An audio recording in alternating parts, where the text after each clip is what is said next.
ప్రతిధ్వని ఇది క్రీస్తు యేసు ప్రేమధ్వని, ఇది జగతిలో మ్రోగే సిలువధ్వని, పిలుచుచున్నది ప్రతి వారిని వినుమా విశ్వసించుమా. ఆగక సాగుమా సేవలో ఓ సేవక,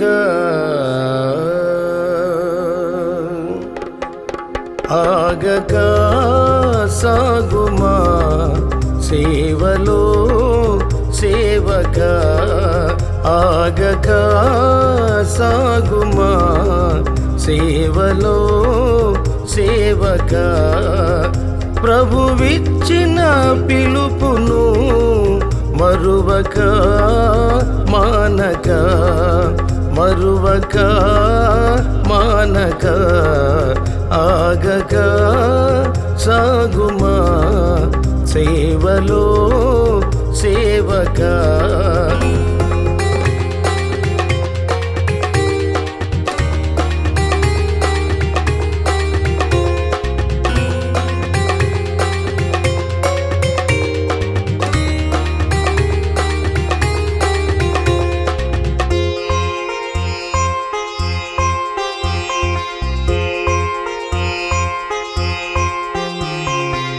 పిలిచినవాడు ప్రభు యేసుడు, ఎంతైనా నమ్మదగినవాడు.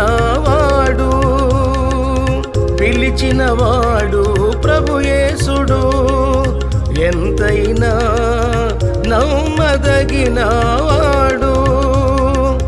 విడువడు నిన్ను ఎడబాయడు, నాయకుడుగా నడిపిస్తాడు. విడువడు నిన్ను ఎడబాయడు, నాయకుడుగా నడిపిస్తాడు. ఆగక సాగుమా సేవలో సేవక, ఆగక సాగుమా సేవలో సేవక.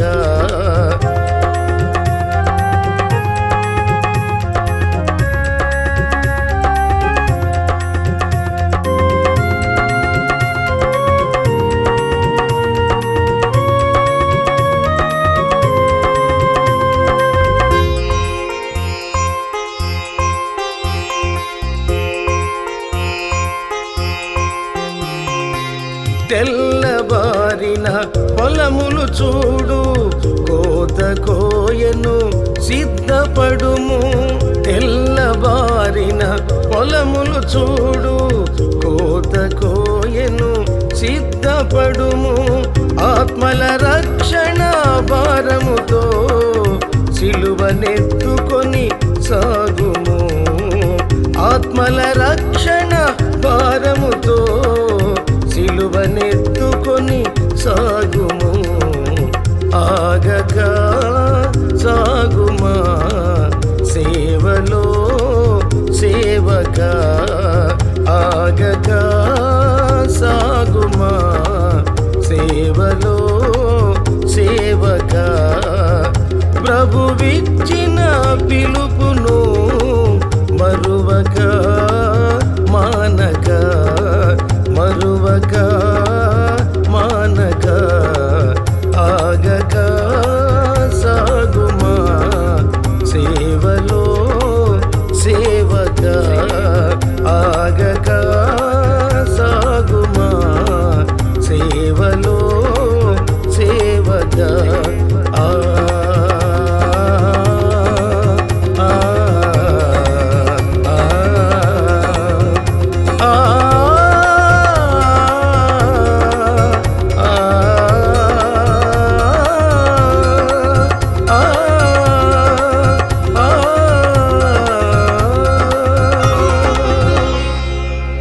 మార్కు సువార్త 1వ అధ్యాయం 17వ వచనం చదువుతున్నాను, వినండి.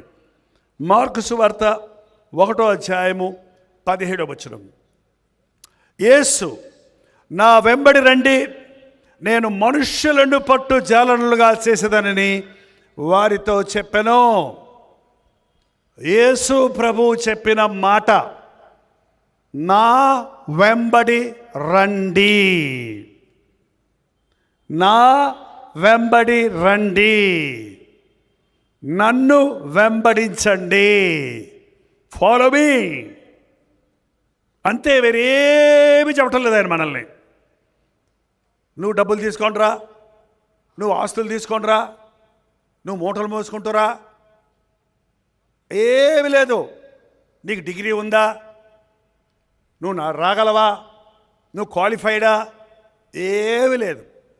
నా వెంబడి రండి. యేసయ్య అడుగు జాడలు మన కొరకు వదిలిపెట్టి వెళ్ళాడు. ఈరోజు కూడా అదే చెప్తున్నాడు ఆయన. ఆయన శరీర రీతిగా మన మధ్య లేకపోయినా ఆయన మన కొరకు బాధపడి శ్రమపడి తన అడుగు జాడలు మన కొరకు వదిలి వెళ్ళాడు. ఆయన అడుగు జాడలలో మనం అడుగు వేసుకుంటూ వెళ్తే ఆ మార్గంలో మనం పరలోకానికి చేరతాం. ఒక అన్న చెల్లెళ్ళు అరణ్యంలోకి వెళ్ళారట. ఆ అరణ్యంలో అన్న చెల్లెళ్ళు దారి తప్పిపోయారు. అరణ్యంలో కాలిబాటలే ఉంటాయి, అక్కడ మార్గాలు ఉండవు కదా. చీకటి పడిపోయింది, ఏం అర్థం కాల. ఇద్దరు ఎత్తుకుంటున్నారు ఒకరు. అందులో చెల్లికి దూరంలో వాళ్ళ గుడిసెలో ఉన్న ఆ దీపం కనబడింది. ఆ దీపాన్ని చూసుకొని ఇల్లు కడుగుంది కాబట్టి దారి తెలిసింది, వెళ్ళిపోదాం అనుకుంది. కానీ మరి అన్నేమయ్యాడో ఎతకాలి కదా. అన్నను ఎత్తుకుంటూ కూర్చుంటే నేను కూడా దారి తప్పుతానేమోనని ఆ తెలివి కలిగిన పిల్ల తన మెడలో ఉన్న పూసల దండను తెంపేసి ఒక్కొక్క పూస వేసుకుంటూ తన ఇంటికి వెళ్ళిపోయింది. అన్న చెల్లి కోసం వెతుకుతూ ఒక పూస చూశాడు. ఇది మా చెల్లి మెడలో ఉండేది కదా, ఇది ఇక్కడ పడింది ఏంటి? అటు చూస్తే ఇంకోటి ఉంది. ఏరుకుంటూ వెళ్ళేటప్పటికి అతడు ఇక్కడ వెళ్ళిపోయాడు, గమ్యం చేరిపోయాడు. యేసయ్య మనకు పూసలు కాదు, తన అడుగు జాడలు విడిచి వెళ్ళాడు. ఆయన అడుగుల్లో అడుగేసుకుంటూ ఆ దారిలో మనం వెళ్తే, యేసయ్య మార్గములో వెళితే, ఇరుకు మార్గములో ప్రవేశించుడి, అది నిత్య జీవానికి మార్గం. విశాల మార్గంలో పోయేవాళ్ళు అనేకులు, దాని అంతం మరణం, నరకం. యేసయ్య మార్గం ఇరుకైనా పోగ విశాలమవుతుంది. లోక మార్గం విశాలంగా ఉన్నా పోగ నేరో అవుతుంది. తప్పించుకోలేని స్థితిలో అగాధములో అగ్నిగుండంలో పడవలసి వస్తుంది. మనల్ని మరణం నుండి తప్పించడానికి, నిత్య నరకము నుండి విడిపించడానికి, ఈ లోకములో ఆయనలాగా జీవించడానికి యేసు ప్రభు చెప్పిన మాట, నా వెంబడి రండి. ఎవరిని పిలుస్తున్నాడు ఆయన? అక్కడ చేపలు పట్టుకుంటున్న సీమోనును అతని సహోదరుడైన అంద్రేయును చూశాడు. వారు జాలరులు. ఆ జాలరులను చూసి, నా వెంబడి రండి, నేను మిమ్మల్ని మనుష్యులను పట్టు జాలరులుగా చేతును. ఏం పట్టుకుంటారట? మనుష్యులను పట్టు జాలరులుగా చేతును. మనుషులండి, ఎలుకనన్నా పట్టుకోవచ్చు కానీ మనిషిని పట్టుకోలేవు. మీ ఇంటిలో ఉన్న ఎలుకనన్నా బోరు పెట్టో, ఉల్లిపాయ పెట్టో, ఎండు చేప పెట్టో పట్టుకోవచ్చు కానీ నీ కుమారుడు మాత్రం నువ్వు పట్టుకోలేవు. వాడు నీ మాట వినడం, వాడు తన ఇష్టం వచ్చినట్టు ఉంటాడు, వాడి ఇంటికి రాడు, వాడు చెప్పిన మాట వినడం. ఎంతమంది ఈ రోజున ఏడుస్తున్నారు? పిల్లల సంగతే కాదండి, పిల్లలున్న తండ్రులు కూడా ఇలాగే ఉన్నారు. నా భర్త బాధ్యత లేదండి, ఇంటికి రాడండి, వద్దురా తాగొద్దండి, ఏమంటే తాగొద్దండి, నేను చచ్చిపోతానంటే చచ్చిపోతే ఇంకా బాధ అవుతాడట ఒక ఆయన. ఎంత మూర్ఖం! ఒక మనిషిని మార్చటం, ఒక మనిషిని పట్టుకోవటం, ఒక మనిషిని మంచిదారికి రప్పించటం అంత సులభమైనది కాదు. ఒక పేదవాడిని ధనవంతం చేయటం సులభమే, ఒక విద్యాహీనుడిని విద్యావంతుడు చేయటం కూడా సులభమే, ఒక కుస్తీ నేర్పించడం సులభమే, ఒక వ్యాపారం చేయించడం సులభమే. ఇవన్నీ కష్టమే అనుకోండి. కానీ ఒక వ్యక్తిని క్రీస్తు కొరకు సంపాదించడం చాలా కష్టం. వ్యక్తి యొక్క జీవితాన్ని మార్చడం చాలా సులభం, చాలా కష్టం. ఆత్మలను పట్టుకోవడం చాలా కష్టం. కీడుకు అలవాటు పడిన వాడిని మేలు చేయవానిగా చేయడం అసాధ్యం మానవునికి. పాప మార్గంలో పోతున్న వాడిని మళ్ళించి నిత్యరాజ్యానికి నడిపించడం చాలా కష్టం. చూడండి, ఒక తాగుబోతుని మొదటి రోజు చెప్పారు మా విజయవాడలో తాగుబోతుల కోసం ప్రార్థన చేయండి అని. నిన్నైతే ఒక ఆయన నేరుగా నన్ను చూడటానికి వచ్చేసాడు, తాగేసి వచ్చాడు. మళ్ళీ పైగా నేను చూస్తానయ్యో, ఒక గంట మాట్లాడుతాను, మళ్ళీ కనపడలే. మరి వాళ్ళు పంపించేశారు అనుకుంటా. నాకు తాగుబోతులు అంటే చాలా ఇష్టం, ఎందుకంటే నేను తాగను కనుక. మీరు మళ్ళీ నేను తాగుతాను అనుకుంటారేమో. ఏంటండి, వాళ్ళ మీద జాలేస్తుంది. నేను ఒక మాట చెబుతాను, తాగుబోతు వాళ్ళందరూ చాలా మంచోళ్ళు అండి, చాలా మంచోళ్ళు. ఐ టెల్ యూ, చాలా మంచోళ్ళు. ఎంత మంచోళ్ళు అంటే తాగుడికి నో అని చెప్పలేరు వాళ్ళు. పాపం మొహమాటం. తాగుడు వస్తున్నప్పుడు నో నాకు వద్దు అనలేరు. వద్దులే. ఆ తెచ్చిన ఫ్రెండ్ ఒకవేళ తాకపోతే వాడు ఏమన్నా అనుకుంటాడేమోనని, వాడు ఏమన్నా బాధపడతాడేమోనని ఆఫీసర్ పిలిచాడు ఆయనతో పాటు లంచ్ కోసం, నన్ను డిన్నర్ కోసం. ఆఫీసరే నా పక్కన కూర్చొని ఆయన నాకు పోషిస్తుంటే నేను తాకపోతే ఏమంటాడు ఆయన? పాపం ఏమనుకుంటాడు ఆయన? నా ఉద్యోగం పీకేస్తాడేమో పాపం అని. సరేలే అని తాగానండి. అక్కడ పట్టుకుంది తాగుడు, ఇప్పటిదాకా విడిచిపెట్టలేకపోయానండి. ఒక ఆయన చెప్పాడు నాకు, మెడ్రాసులో చివరికి చాలా పోరాడవలసి వచ్చింది ఆయన రక్షణ కొరకు. తాగుబోతోళ్ళు నిజంగా నిజం చెప్తారండి. వాళ్ళు మనలాగా అబద్ధాలు చెప్పరు. తాగినోడు ఖచ్చితంగా నిజం మాట్లాడతాడు, అబద్ధం చెప్పడం. గుండెల్లో ఒకటి, నోట్లో ఒకటి ఉండదు.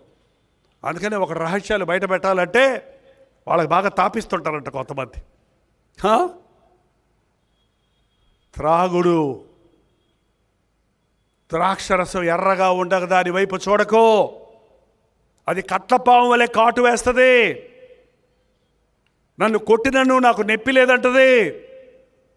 నేను తిరిగి లేచి మళ్ళీ ఎప్పుడు పోదునా అని మళ్ళీ అదే పాపానికి బానిసలైపోతున్నారు.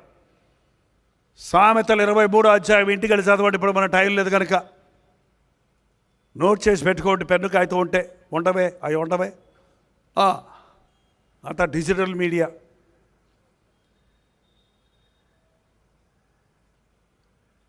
చాలామంది యేసు ప్రభు కూడా ద్రాక్షరసం తాగాడనేవాళ్ళు కొందరు, క్రైస్తవులు కూడా తాగుతారనేవాళ్ళు కొందరు. ఎందుకు తాగం? మనందరం తాగుతాం మంచినీళ్ళు. ఏం తాగుతాం? మంచినీళ్ళు. మా మెడ్రాసులో సారాయికి పేరేంటంటే తన్ని అంటే నీళ్ళు. వాళ్ళు సారాయి కూడా తన్ని అని పెట్టుకుంటారు. తన్ని తాగుతున్నాడు అయ్యా అని చెప్పింది ఒక ఆయన తీసుకొచ్చి. తాగని అమ్మ, ఒంటికి మంచిదంతా, ఇంత నీళ్ళు తాగితే అంత మంచిదన్నాను నేను. ఆ తన్ని కాదయ్యా, ఈ తన్ని. మన ఆంధ్రలో వస్తే అబ్బాయి మందు తాగుతున్నాడండి అంటే ఏం చెప్పమ్మా అని అడిగారు. నాకేం తెలుసు? డాక్టర్ ఇచ్చిన మందులు కాదండి ఆ మందు. ఏ మందుది?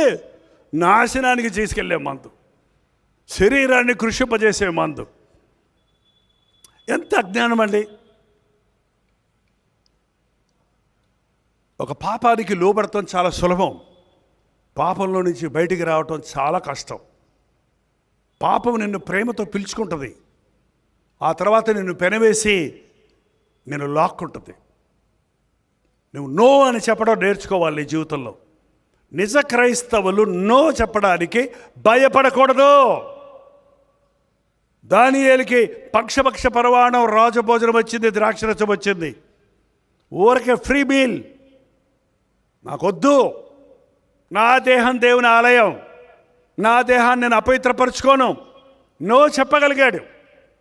కాబట్టే దేవుడు ఆయన్ని బహుగా ఆశీర్వదించాడు.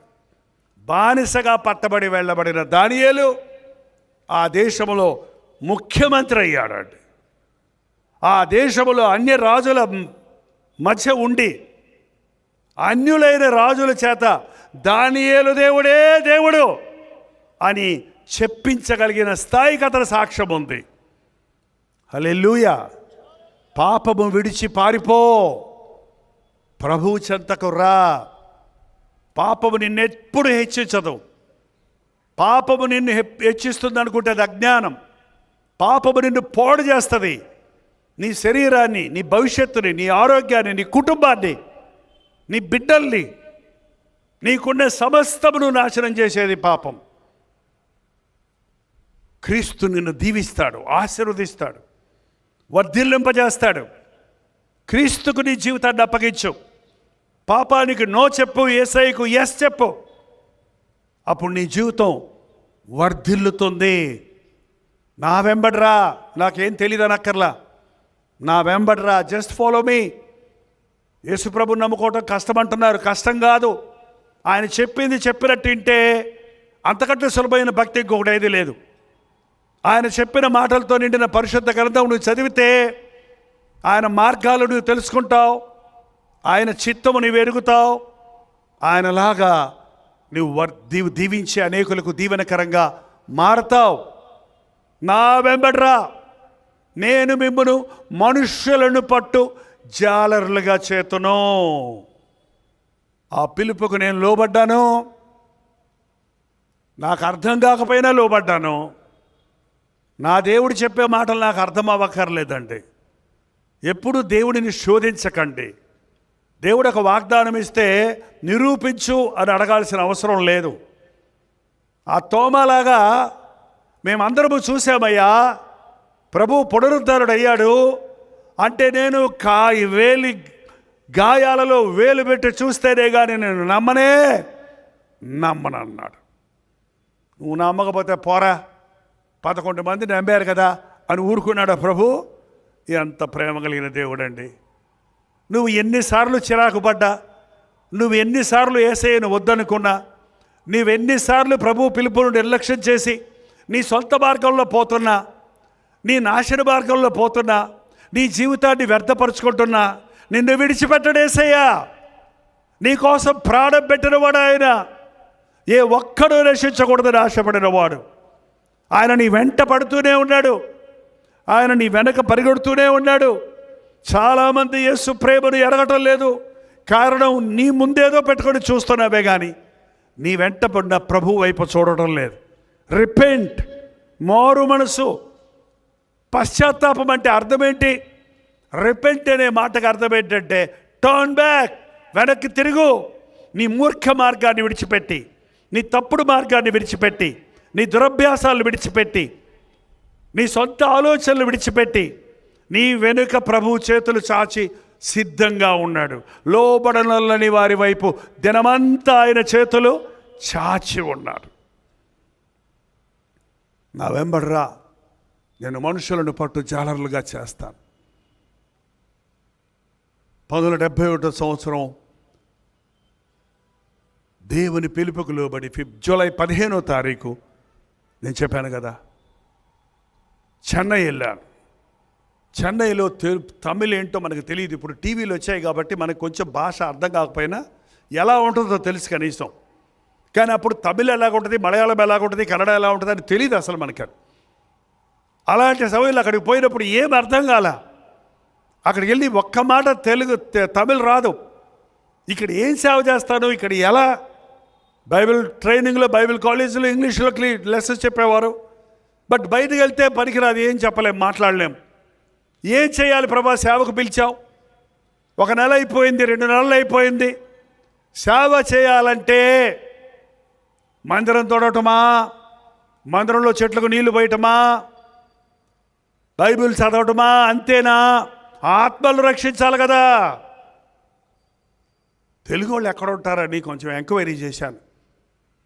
నాకంటే సీనియర్స్ ఉన్నారు, వాళ్ళు తెలుగు వాళ్ళే, కానీ తమిళ్ వచ్చేసింది వాళ్ళకి. వాళ్ళు ఒక సలహా ఇచ్చారు. గవర్నమెంట్ హాస్పిటల్లో, సెంట్రల్ స్టేషన్ ఎదురుకుంటా గవర్నమెంట్ హాస్పిటల్ ఉంది, నెల్లూరు నుంచి, గూడూరు నుంచి, నాయుడుపేట నుంచి చాలామంది పేషెంట్స్ అక్కడ అడ్మిట్ అవుతారు. తెలుగు వాళ్ళు, మన వాళ్ళు చాలామంది ఉన్నారు, వెళ్ళమన్నారు.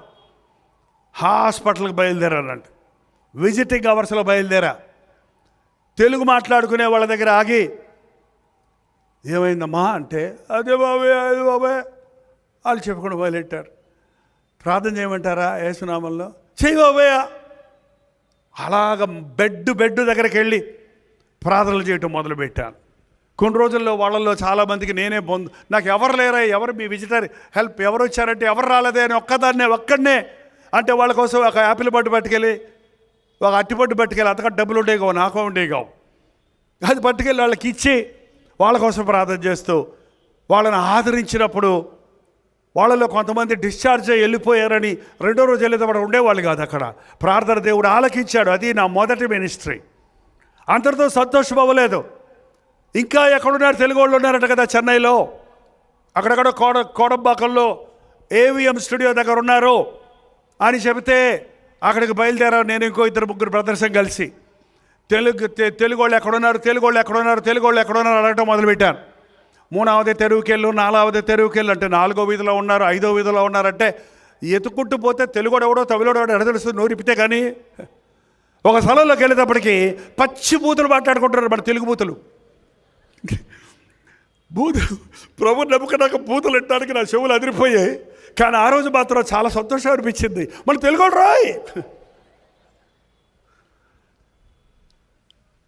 ఏందే అన్నారు. అదే అదొక తెలుగు. యేసుప్రభుడి గురించి చెప్పడానికి వచ్చావన్నాను. పెట్టుకో చెప్పుకో అన్నాడు పెద్ద ఆయన. బలి దొరికిందిరా, బలి ఓపెన్ చేశాడు. రోడ్డు మీద ఓ చాపేసుకొని నిలబడి కంచెలు పెట్టుకొని పాట పాడుకుంటూ ప్రభుడి గురించి చెప్తుంటే ఓ 10 మంది 20 మంది వచ్చేవాళ్ళు. 3-4 వారాలు అయితే ఒక రోజు ఆ పెద్ద ఆయన వచ్చాడు. ఎదుగా అబ్బాయి చొక్క పట్టుకున్నాడు. వచ్చి సన్నగా ఉండే 52 కేజీలు, 6 అడుగులు 52 కేజీలు అంటే సన్నగా 20 ఇట్లా చొక్క పట్టుకొని ఒక ఎత్తి ఇదిగా అబ్బాయి నువ్వు యేసుప్రభు గురించి చెప్తానంటే ఊరుకున్నా. నువ్వు వచ్చిన కాడి నుంచి చుట్టలు తాగకూడదు, సినిమాలకు వెళ్ళకూడదు, ఆకులొక్కలు వేసుకోకూడదు, ఇవన్నీ నేను ఎవడు చెప్పన్నాడు చెప్పు.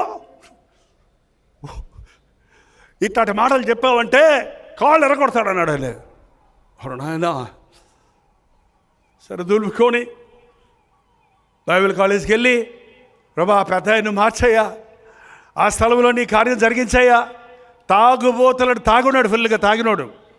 వాళ్ళ అల్లుడు ఆయన కొడుకు ముగ్గురు కలిసి తాగుతారండి, ఒకళ్ళు పోసుకొని. మళ్ళీ ఆ ఇంటి దగ్గర పెట్టిన కూటంలో రెండోసారి వెళ్ళేటప్పటికి అంత పెద్ద ఆయన వృద్ధుడు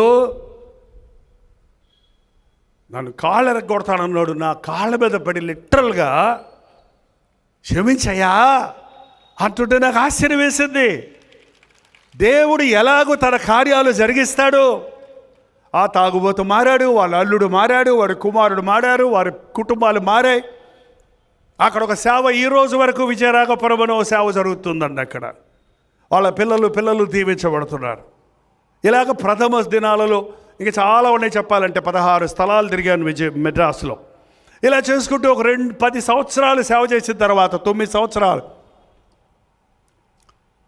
నేను దైవజనుల ఆధ్వర్యంలో ఉన్నాను, వాళ్ళ చెప్పు చేతల్లో ఉన్నాను, వాళ్ళకి అజమాయిషీలో ఉన్నాను. అక్కడి నుంచి నన్ను నీలగిరి కొండల్లో ఉన్న ఇరుళ అనే ట్రైబ్ దగ్గర పంపించారు. చీకటి జనం అని అర్థం ఇరుళ అంటే. నాగరికత లేదు, బయట ప్రపంచంతో సంబంధం లేదు, బట్టలు కొట్టుకోవడం చేత కాదు, చిన్న గుడ్డ చుట్టుకుంటారు. కొంతమంది చూశారు మీరు. అలాంటి స్థలంలో కొండ మీదకి ఎక్కాలి నేరుగా. 4-5 గంటలు ఎక్కితే కొండ మీద ఎక్కడో 10 గుడిసెలు ఉంటాయి, 4 అడుగులు ఎత్తు గుడిసెలు. ఆ 10 మందిని కూర్చోబెట్టి తమిళ్లో వాక్యం చెప్పడం మొదలుపెట్టా. ఎక్కడో లోయలో ఉంటాయి. ఏమై అక్కడ ఇంత లోయలో ఉండకుండా అక్కడెక్కడ ఉండకుండా ఎక్కడ దారిలో ఉంచుకోకుంటే ఏనుగులు వస్తాయి, మా పంటలు పాడు చేస్తాయని మేము పైకి వెళ్తున్నాము.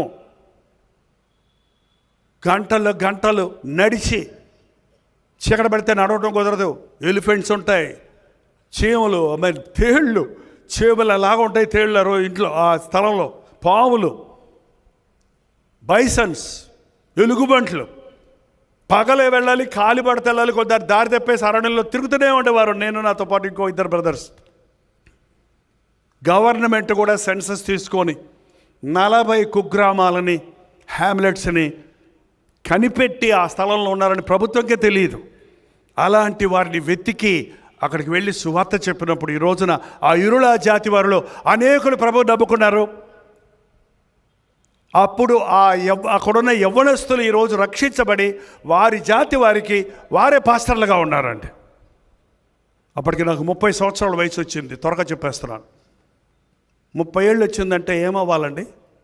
పెళ్ళే వాళ్ళు కదా. నాకు పెళ్ళి వద్దులే అనుకునేవాడిని. పెళ్ళి లేకుండా పాస్ట్ అక్కడికైనా వెళ్తే అందరూ మా అమ్మాయిని ఇస్తాం అంటారు కదా. పెళ్ళి కాని పాస్టర్ని నమ్మరు కదా. ఏంటంటే మా నాన్నగారు పెళ్లి గురించి కంగారు పడ్డారు. మా తమ్ముళ్ళకి చెల్లెళ్ళకి 7 తమ్ముళ్ళు, 3 తమ్ముళ్ళు, 4 చెల్లెళ్ళు. నేను పెద్దవాడిని. ప్రథమ ఫలం దేవుని సొత్తు. నా పెళ్లి విషయంలో దేవుడు తన చిత్తానికి అప్పగించినప్పుడు టు మేక్ ఇట్ షార్ట్ ఏంటండి, మా నాన్నగారు ఏర్పరిచిన కుమార్తెతో, స్త్రీతో నా వివాహం జరిగింది. నాకు ఒకే భార్య అండి. ఇప్పుడు చూసారే ఆమె. మొన్నే 42వ వెడ్డింగ్ యానివర్సరీ చేసుకున్నాం. 42వ సంవత్సరం వెడ్డింగ్ యానివర్సరీ డిసెంబర్ 28వ తారీఖు జరిగింది. 42వ సంవత్సరపు పరిచర్య జనవరి 15 జరుగుతుంది.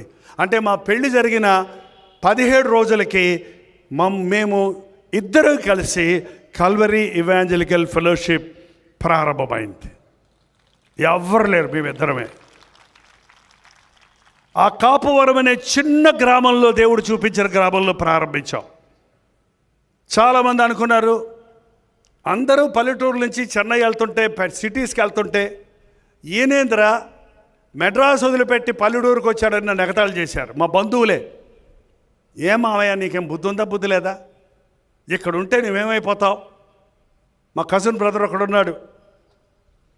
తమ్ముడా, నువ్వు ఇలా సేవ చేస్తే బతకలేవు, బయలు వేరు చేసుకున్నావు, ఎలా భార్యను పోషించుకుంటావు, నీ భవిష్యత్తు ఏమైపోద్ది? నన్ను పిలిచినవాడు నమ్మదగినవాడు. సరే సేవ చేయాలి, నేను చెయ్యి. ఆయన ఇక్కడ సిరీస్ కంపెనీ ఏదో ఉంది కదా ఇక్కడ, దాంట్లో ఒక మేనేజర్ ఆయన, మెడికల్ దాంట్లో. నీకు మెడికల్ రిప్రజెంటేటివ్ జాబ్ ఇప్పిస్తాడో, నువ్వు చక్కగా సూట్ వేసుకొని డాక్టర్స్ దగ్గరికి వెళ్ళొచ్చు. డాక్టర్ దగ్గరికి వెళ్ళి డాక్టర్లందరికీ సువార్త చెప్పేసుకో. భలే ఉంది కదా. ఫ్రీ అలవెన్స్లు వస్తాయి, నీకు ట్రావెల్ ఫ్రీ ఉంటుంది, నీకు ఇన్కమ్ ఉంటుంది, నువ్వు సేవ చేసినట్టు ఉంటుంది అన్నాడు. భలే సలహా ఇచ్చాడు అనుకుంటా. నాకు వద్దు,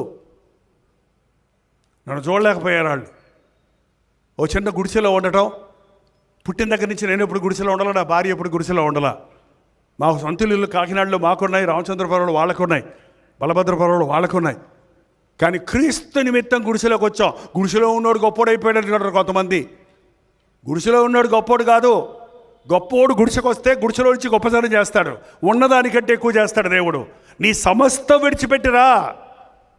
పేతురు యోహానులు పిలిచినప్పుడు వాళ్ళు జాలర్లు, కానీ వాళ్ళకి పనోళ్ళు ఉన్నారు. ఏంటి జాలర్లు అంటే? కొంతమంది అనుకుంటారు పొట్టకుటికి లేరోళ్ళని. ఉప్పాడలో మీటింగ్ పెట్టాం మేము. పెద్ద చర్చ్ ఉంది అక్కడ. ఇంత పెద్ద చర్చ్ ఎలా కట్టారండి జాలర్లు? ఫారెన్ సపోర్ట్ ఉందా అని అడిగాను, బుద్ధి లేక నేను. ఆ పాస్టర్ గారు చెప్పాడు, మాకు సి సపోర్ట్ ఉంది అన్నాడు. అండి ఏ సపోర్టు? సి సపోర్ట్ ఉంది. అయ్యా నేను ఒక జాలర్ని, దేవుడు నన్ను రక్షించాడు, దేవుడు నన్ను సేవకు పిలిచాడు. నా దోణి అమ్మేసి, నా వల అమ్మేసి నేను ఇక్కడ గుడిసేసి సేవ చేయటం మొదలుపెట్టా. వాక్యం చెబుతుంటే మా జాలర్లందరూ వాక్యం వినారు. ఇప్పుడు చాలామంది యేసుప్రభు నాడు నమ్ముకున్నారు. మొదటి వేటకి వెళ్ళినప్పుడు వల వేసినప్పుడు వాళ్ళు మొక్కుబడి చేసుకున్నారు. మొదటి వల వేసినప్పుడు వచ్చినవన్నీ దేవునికి, తర్వాత వేసాయి మాకు. వాళ్ళు వలలు వేస్తుంటే మొదటి సంపాదన అంతా వస్తుంటే ఆ డబ్బుతో మేము మా బిల్డింగ్ చర్చి కట్టుకున్నాం. ఆహా, ఏంటండి, సమస్తం విడిచిపెట్టేశారు. ఒక చేప ఎంత అనుకుంటున్నారు? 3 రూపాయల చేపలు కొనుక్కుంటారు మీరు. ఇంకా 10 రూపాయలు 20 రూపాయల చేపలు కొనుక్కుంటున్నారేమో. ఇక్కడ నుండి ఇక్కడ దాకా ఉంటుందట కొన్ని చేపలు. ఆ చేప ఖరీదెంతో తెలుసా? వేలల్లో పోద్ది, లక్షల్లో పోద్ది. దేవుడు పడేటట్టు చేస్తాడు. రాత్రంతా ప్రయాసపడ్డా ఏం దొరకలా. ఆయన మాట చప్పులు వేసినప్పుడు వలలు పిగిలిపోయాయి. వాళ్ళు ఎప్పుడైతే దేవునికి ఇవ్వడం మొదలుపెట్టారో వాళ్ళు వ్యక్తిగతంగా దీవించబడ్డారు. ఆ దీవెన చూసి మరి అనేక మంది జాలర్లు ప్రభువుని ఎరిగారు. ఈ రోజున అలాంటి ఉద్యమం చూడటం లేదండి. మనుషులు స్వార్థపరులు అయిపోతున్నారు, సేవకులు స్వార్థపరులు అయిపోతున్నారు. దేవుని మందిరం కట్టడానికి బదులు వారి సొంత పనులు, సొంత కార్యాలు, సొంత ఇల్లులు కట్టుకోవడానికి ప్రయత్నిస్తున్నారు. బై ద వే 53 సంవత్సరాలుగా సేవకు వచ్చినప్పటికీ ఇంతవరకు నేను ఇల్లు కట్టుకోలేదండి. రాత్రి కొంతమంది ఏడుస్తూ అయ్యగారు ప్రార్థన చేయండి, ఇల్లు లేదండి. ఎందుకమ్మా ఏడుస్తావు? ఎందుకమ్మా చెట్టు కింద ఉన్నావా? అవే లేదండి. మరి ఎక్కడ ఉన్నావు? అద్దింట్లో ఉన్న. మరి అద్దిల్లు ఇల్లు కాదా? కాదండి, అద్దిల్లు ఇల్లు కాదా? ఎంతమంది అద్దెళ్ళలో ఉన్నారో చేయి చూపించండి. Very good. ఎంతమంది సొంత ఇళ్ళలో ఉన్నారో చేయి చూపించండి. మిమ్మల్ని ఏం అంటలేదండి. హాలీవుడ్ కస్తే మనకు రాదు, వచ్చినా వస్తుంది సుమా. ఏంటండి ఇప్పుడు అగ్ని వచ్చినప్పుడు సొంత ఇల్లు అయినా కాలిపోయింది, అద్దిల్లైనా అంతేనా? లేకపోతే అద్దిల్లు సొంత ఇల్లు కాల్చొద్దులే, అద్దిల్లు కాల్చుకుంటూ పోతామని ఉందా? రేపు ఈశ్వరం వచ్చినప్పుడు కడురేప పాటలో మనం ఎత్తబడతాం. కొత్త ఇల్లు అప్పుడే కట్టుకున్నావు, మొన్నే గృహప్రవేశం చేసావు, ప్రభు వచ్చేసాడు. ప్రభువా ఇప్పుడే ఇల్లు కట్టుకున్నానయ్యా, నేను నెక్స్ట్ బ్యాచ్లో వస్తాను చెప్పడం కుదురుద్దా? ఏంటండి, అద్దిల్లైనా విడిచిపెట్టిపోవాల్సిందే, సొంత ఇల్లైనా విడిచిపెట్టిపోవాల్సిందే. అందుకే భూ సంబంధమైన వాటి మీద మనసు పెట్టుకొనకుడి. ఇస్తాడు. సొంత ఇల్లు ఉండటం పాపం కాదండి. సొంత ఇల్లు ఇస్తాడు, ఇచ్చేవారికి కనిపెట్టు. అంతేగాని అసూయపడద్దు, పోటీ పడద్దు, తప్పుడు దారిలో ఇల్లులు కట్టుకోవద్దు. దేవుని కొరకు ప్రయాసపడు. ఆయన నమ్మిన వారిని ఆస్తికర్తలుగా చేస్తాడు ఆయన, కానీ ఇమ్మీడియట్గా చేయరు. అర్ధాంతర సీరియడట, అది ఎట్టొచ్చింది అట్టగే పోతుంది. కష్టపడిన కష్టార్జిత నేను ఆశీర్వదిస్తానన్నాడు దేవుడు. దేవుడు ఈ రోజు వరకు నేను సేవలో కష్టపడుతున్నానండి, ఇప్పుడు కూడా నేను కష్టపడతాను. ఈ వయసులో కూడా తిన్నా తినకపోయినా నిద్ర అనేది, తిండి అనేది నాకు చాలా తక్కువ. దానికి ఖర్చు పెట్టే టైం అంతా వేస్ట్ అనుకుంటాను. నేను ఒక పిచ్చోడిని. ఏం పిచ్చోడినా? మంచోడిని, అందుకే బాగున్నా. తింటూనే కూర్చుంటే ఇక మంచిగా అన్ని రకాల రోగాలు రావు. నిద్రపోతూనే ఉంటే ఇక నిద్రపోతూనే మాట్లాడాలి కదా. ఏంటండి, యెహోవా యందు ఆనందించడమే నా బలం. ఆ గుడిసెలో ఉండి సేవ చేస్తున్నప్పుడు చాలా కష్టం. నా భార్య నాతో ఏకీభించింది కాబట్టి ఆ గుడిసెలో ఉండటానికి బాత్రూమ్ లేకపోయినా, రెస్ట్ రూములు లేకపోయినా, ఫ్యానులు లేకపోయినా, ఎలక్ట్రిసిటీ కూడా లేదు. నా పెద్ద కుమారుడు జోసెఫ్ ప్రకాష్ పుట్టినప్పటికీ ఆ గుడిసెలో కరెంట్ లేదు, గుడ్డి దుంపలు పెట్టుకొని ఉండేవాళ్ళం. పక్కింట్లో కరెంట్ ఉండేది. నీ సేవ అంటే ప్రభా ఇంత పెద్ద లోకంలో ఈ బుల్లుటూరు అని దొరికింది నీకు అని నేను సరగలేదు, కానీ ఎందుకు ఇక్కడ పెట్టావు నన్ను? అక్కడి నుంచి ఇటు 100 కిలోమీటర్లు, అటు 100 కిలోమీటర్లు, ఇటు 100 కిలోమీటర్లు, ఊర్లో ఏమున్నాయని అడిగి తెలుసుకొని పేర్లు రాసుకొని ఆ తణుకు దగ్గర నుండి అటు నరసాపురం, ఇటు నిడదవోలు, అటు పాలకొల్లు, ఇటు పక్క రావులపాలెం, రాజమండ్రి, అన్ని ఊర్లు రాసి పెట్టుకొని, నాకు తెలియదు అసలు 10-11 సంవత్సరాలు చెన్నైలో పెరిగినోండి నేను. కానీ ఊర్ల పేర్లు రాసుకొని ప్రభా ఈ ఊరు తీసుకెళ్ళు, ఈ ఊరు తీసుకెళ్ళు, ఈ ఊరు తీసుకెళ్ళు. 6 నెలల్లో మళ్ళీ నేను ఆ కాగితం చూసుకుంటే అన్ని ఊర్లలో నేను ప్రసంగం చేశాను. అన్ని ఊర్ల నుంచి జనం వచ్చి వారి చర్చలకు నన్ను ఆహ్వానించారు. నాకు ఇచ్చిన వాగ్దానం ఏంటంటే యెషయా గ్రంథం 55వ అధ్యాయం 4వ వచనం. యెషయా గ్రంథం 55వ అధ్యాయం 4వ వచనం. ఇదిగో జనములకు సాక్షిగా అతను నియమించితిని, జనములకు రాజుగాను అధిపతిగాను అతను నియమించితిని. నీ వెరుగని జనులను నీవు పిలిచెదవు. ఎవరిని ఎవరిని ఎవరిని? టీవీలో చెప్పేవాడిని, విజయవాడలో కల్వరి ఉద్యోగ సభలో రండి, దేవుని వాక్యం వినండి అంటే బలబల వచ్చేసేవారండి. చీరాల్లో, విజయవాడలో, గుంటూరులో, ఒంగోలులో, తాడేపల్లిగూడెల్లో, అబ్బో ఈ ఊర్లన్నీ చెప్పాలంటే ఇప్పుడు మన టైం అయిపోతుంది. మీకు తెలుసు కదా, ఈస్ట్ వెస్ట్లో నేను కాదు, కృష్ణా జిల్లా, ప్రకాశం జిల్లా, నెల్లూరు, చిత్తూరు, ఏ ఊరికి వెళ్ళినా కూడా అప్పటికి టెలివిజన్ ప్రోగ్రాం ద్వారా వాక్యం వింటున్న వారు నాకు తెలియదు. వాళ్ళు నన్ను చూస్తున్నారు, వింటున్నారు వాక్యం, కానీ నాకు తెలియదు. వారు నీ వెరగని జడులు నువ్వు పిలిచేదవో ఒక్క వాల్ పోస్టర్ లేదండి. ఇప్పుడు కూడా ఏ వాల్ పోస్టర్ లేదు. మీరు చూడండి రోడ్ల మీద ఏమి, ఆ గేటు దగ్గర మాత్రం వేశారు దారిదని తెలియటానికి. ఎక్కడ అడ్వర్టైజ్మెంట్ చేయాల్సిన అవసరం లేదు. మీరందరూ దాన్ని ఎరిగారు, ఈ సేవ ద్వారా మేలు పొందారు, మీరు మీ ఫ్రెండ్స్ని తీసుకొచ్చారు కాబట్టి వస్తున్నారు, అంతేగాని చెప్పుకోవాల్సిన అవసరం లేదు. దేవుడు ఆకర్షించిన వాళ్ళు వస్తే చాలు. వచ్చిన వాళ్ళందరూ దీవించబడాలి, వచ్చిన వాళ్ళందరూ ఆశీర్వదించబడాలి. నీ వెరుగని జనులను నీవు పిలిచెదవో అక్షరాల దేవుడు మాటిస్తే నెరవేరుస్తాడన్నది ఎంత నిజమో చూడండి. నిన్నెరుగని జనులు యెహోవా నిన్ను మహిమపరచుట చూచి నీ యొద్దకు, యెహోవాను బట్టి, ఇశ్రాయేలు పరిశుద్ధ దేవునిని బట్టి నీ యొద్దకు పరుగెత్తుకొని వచ్చెదరు. అబ్బా, ఇప్పుడు కుర్చీలు వచ్చాయి కాదండి, కింద కూర్చునేటప్పుడు ఉండేది. నిలబడండి కూర్చోమన్నప్పుడల్లా గొడవేనండి. ఏంటో తెలుసా, ఆ వెనకుండా వాళ్ళందరూ ముందుకు వచ్చేస్తారు. నా చోటు నేను ముందు వచ్చా అని గొడవ పెట్టుకుంటారు. నేను ముందుకు వచ్చావాలి, దగ్గరకు కూర్చోవాలి. ఇదే కాంపౌండ్లో అలాగే జరిగింది. మన బసవపున్నయ్య ఆడిటోరియంలో, గుంటూరులోని స్టేడియంలో, గుంటా గ్రౌండ్లో, ఎన్ని ఊర్లో 300-400 ఊర్ల నుంచి వచ్చేవారు జనం. ఇది కేవలం జైపాల్లో అందరు పాస్టర్ లాంటి పాస్టర్నేనండి. నేనేమో నాకేం కొమ్ములు లేవు, నాకేమో 3 చేతులు లేవు, లేకపోతే నేను బుస్సు అని ఎవరిని పడేయటం లేదు, లేకపోతే అమ్మా దేవుడు నిన్ను కోరుకున్నాడు మాలతి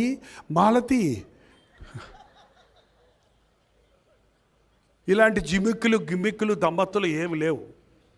స్వస్థ మహాసభలు అనే హెడ్డింగ్ అసలే లేదు. కానీ వచ్చిన వారందరూ స్వస్థత పడిపోతున్నారు. నువ్వు స్వస్థత పొందావు, ఇక నువ్వు పాపం చేయకు. ఏంటండి స్వస్థత? ప్రత్యేక ప్రార్థన అక్కర్లా. ఇక్కడ కూర్చుంటున్నప్పుడు, ఇందాక పాట పాడుతున్నప్పుడే మీ శరీరాల్లో స్వస్థత కలిగింది.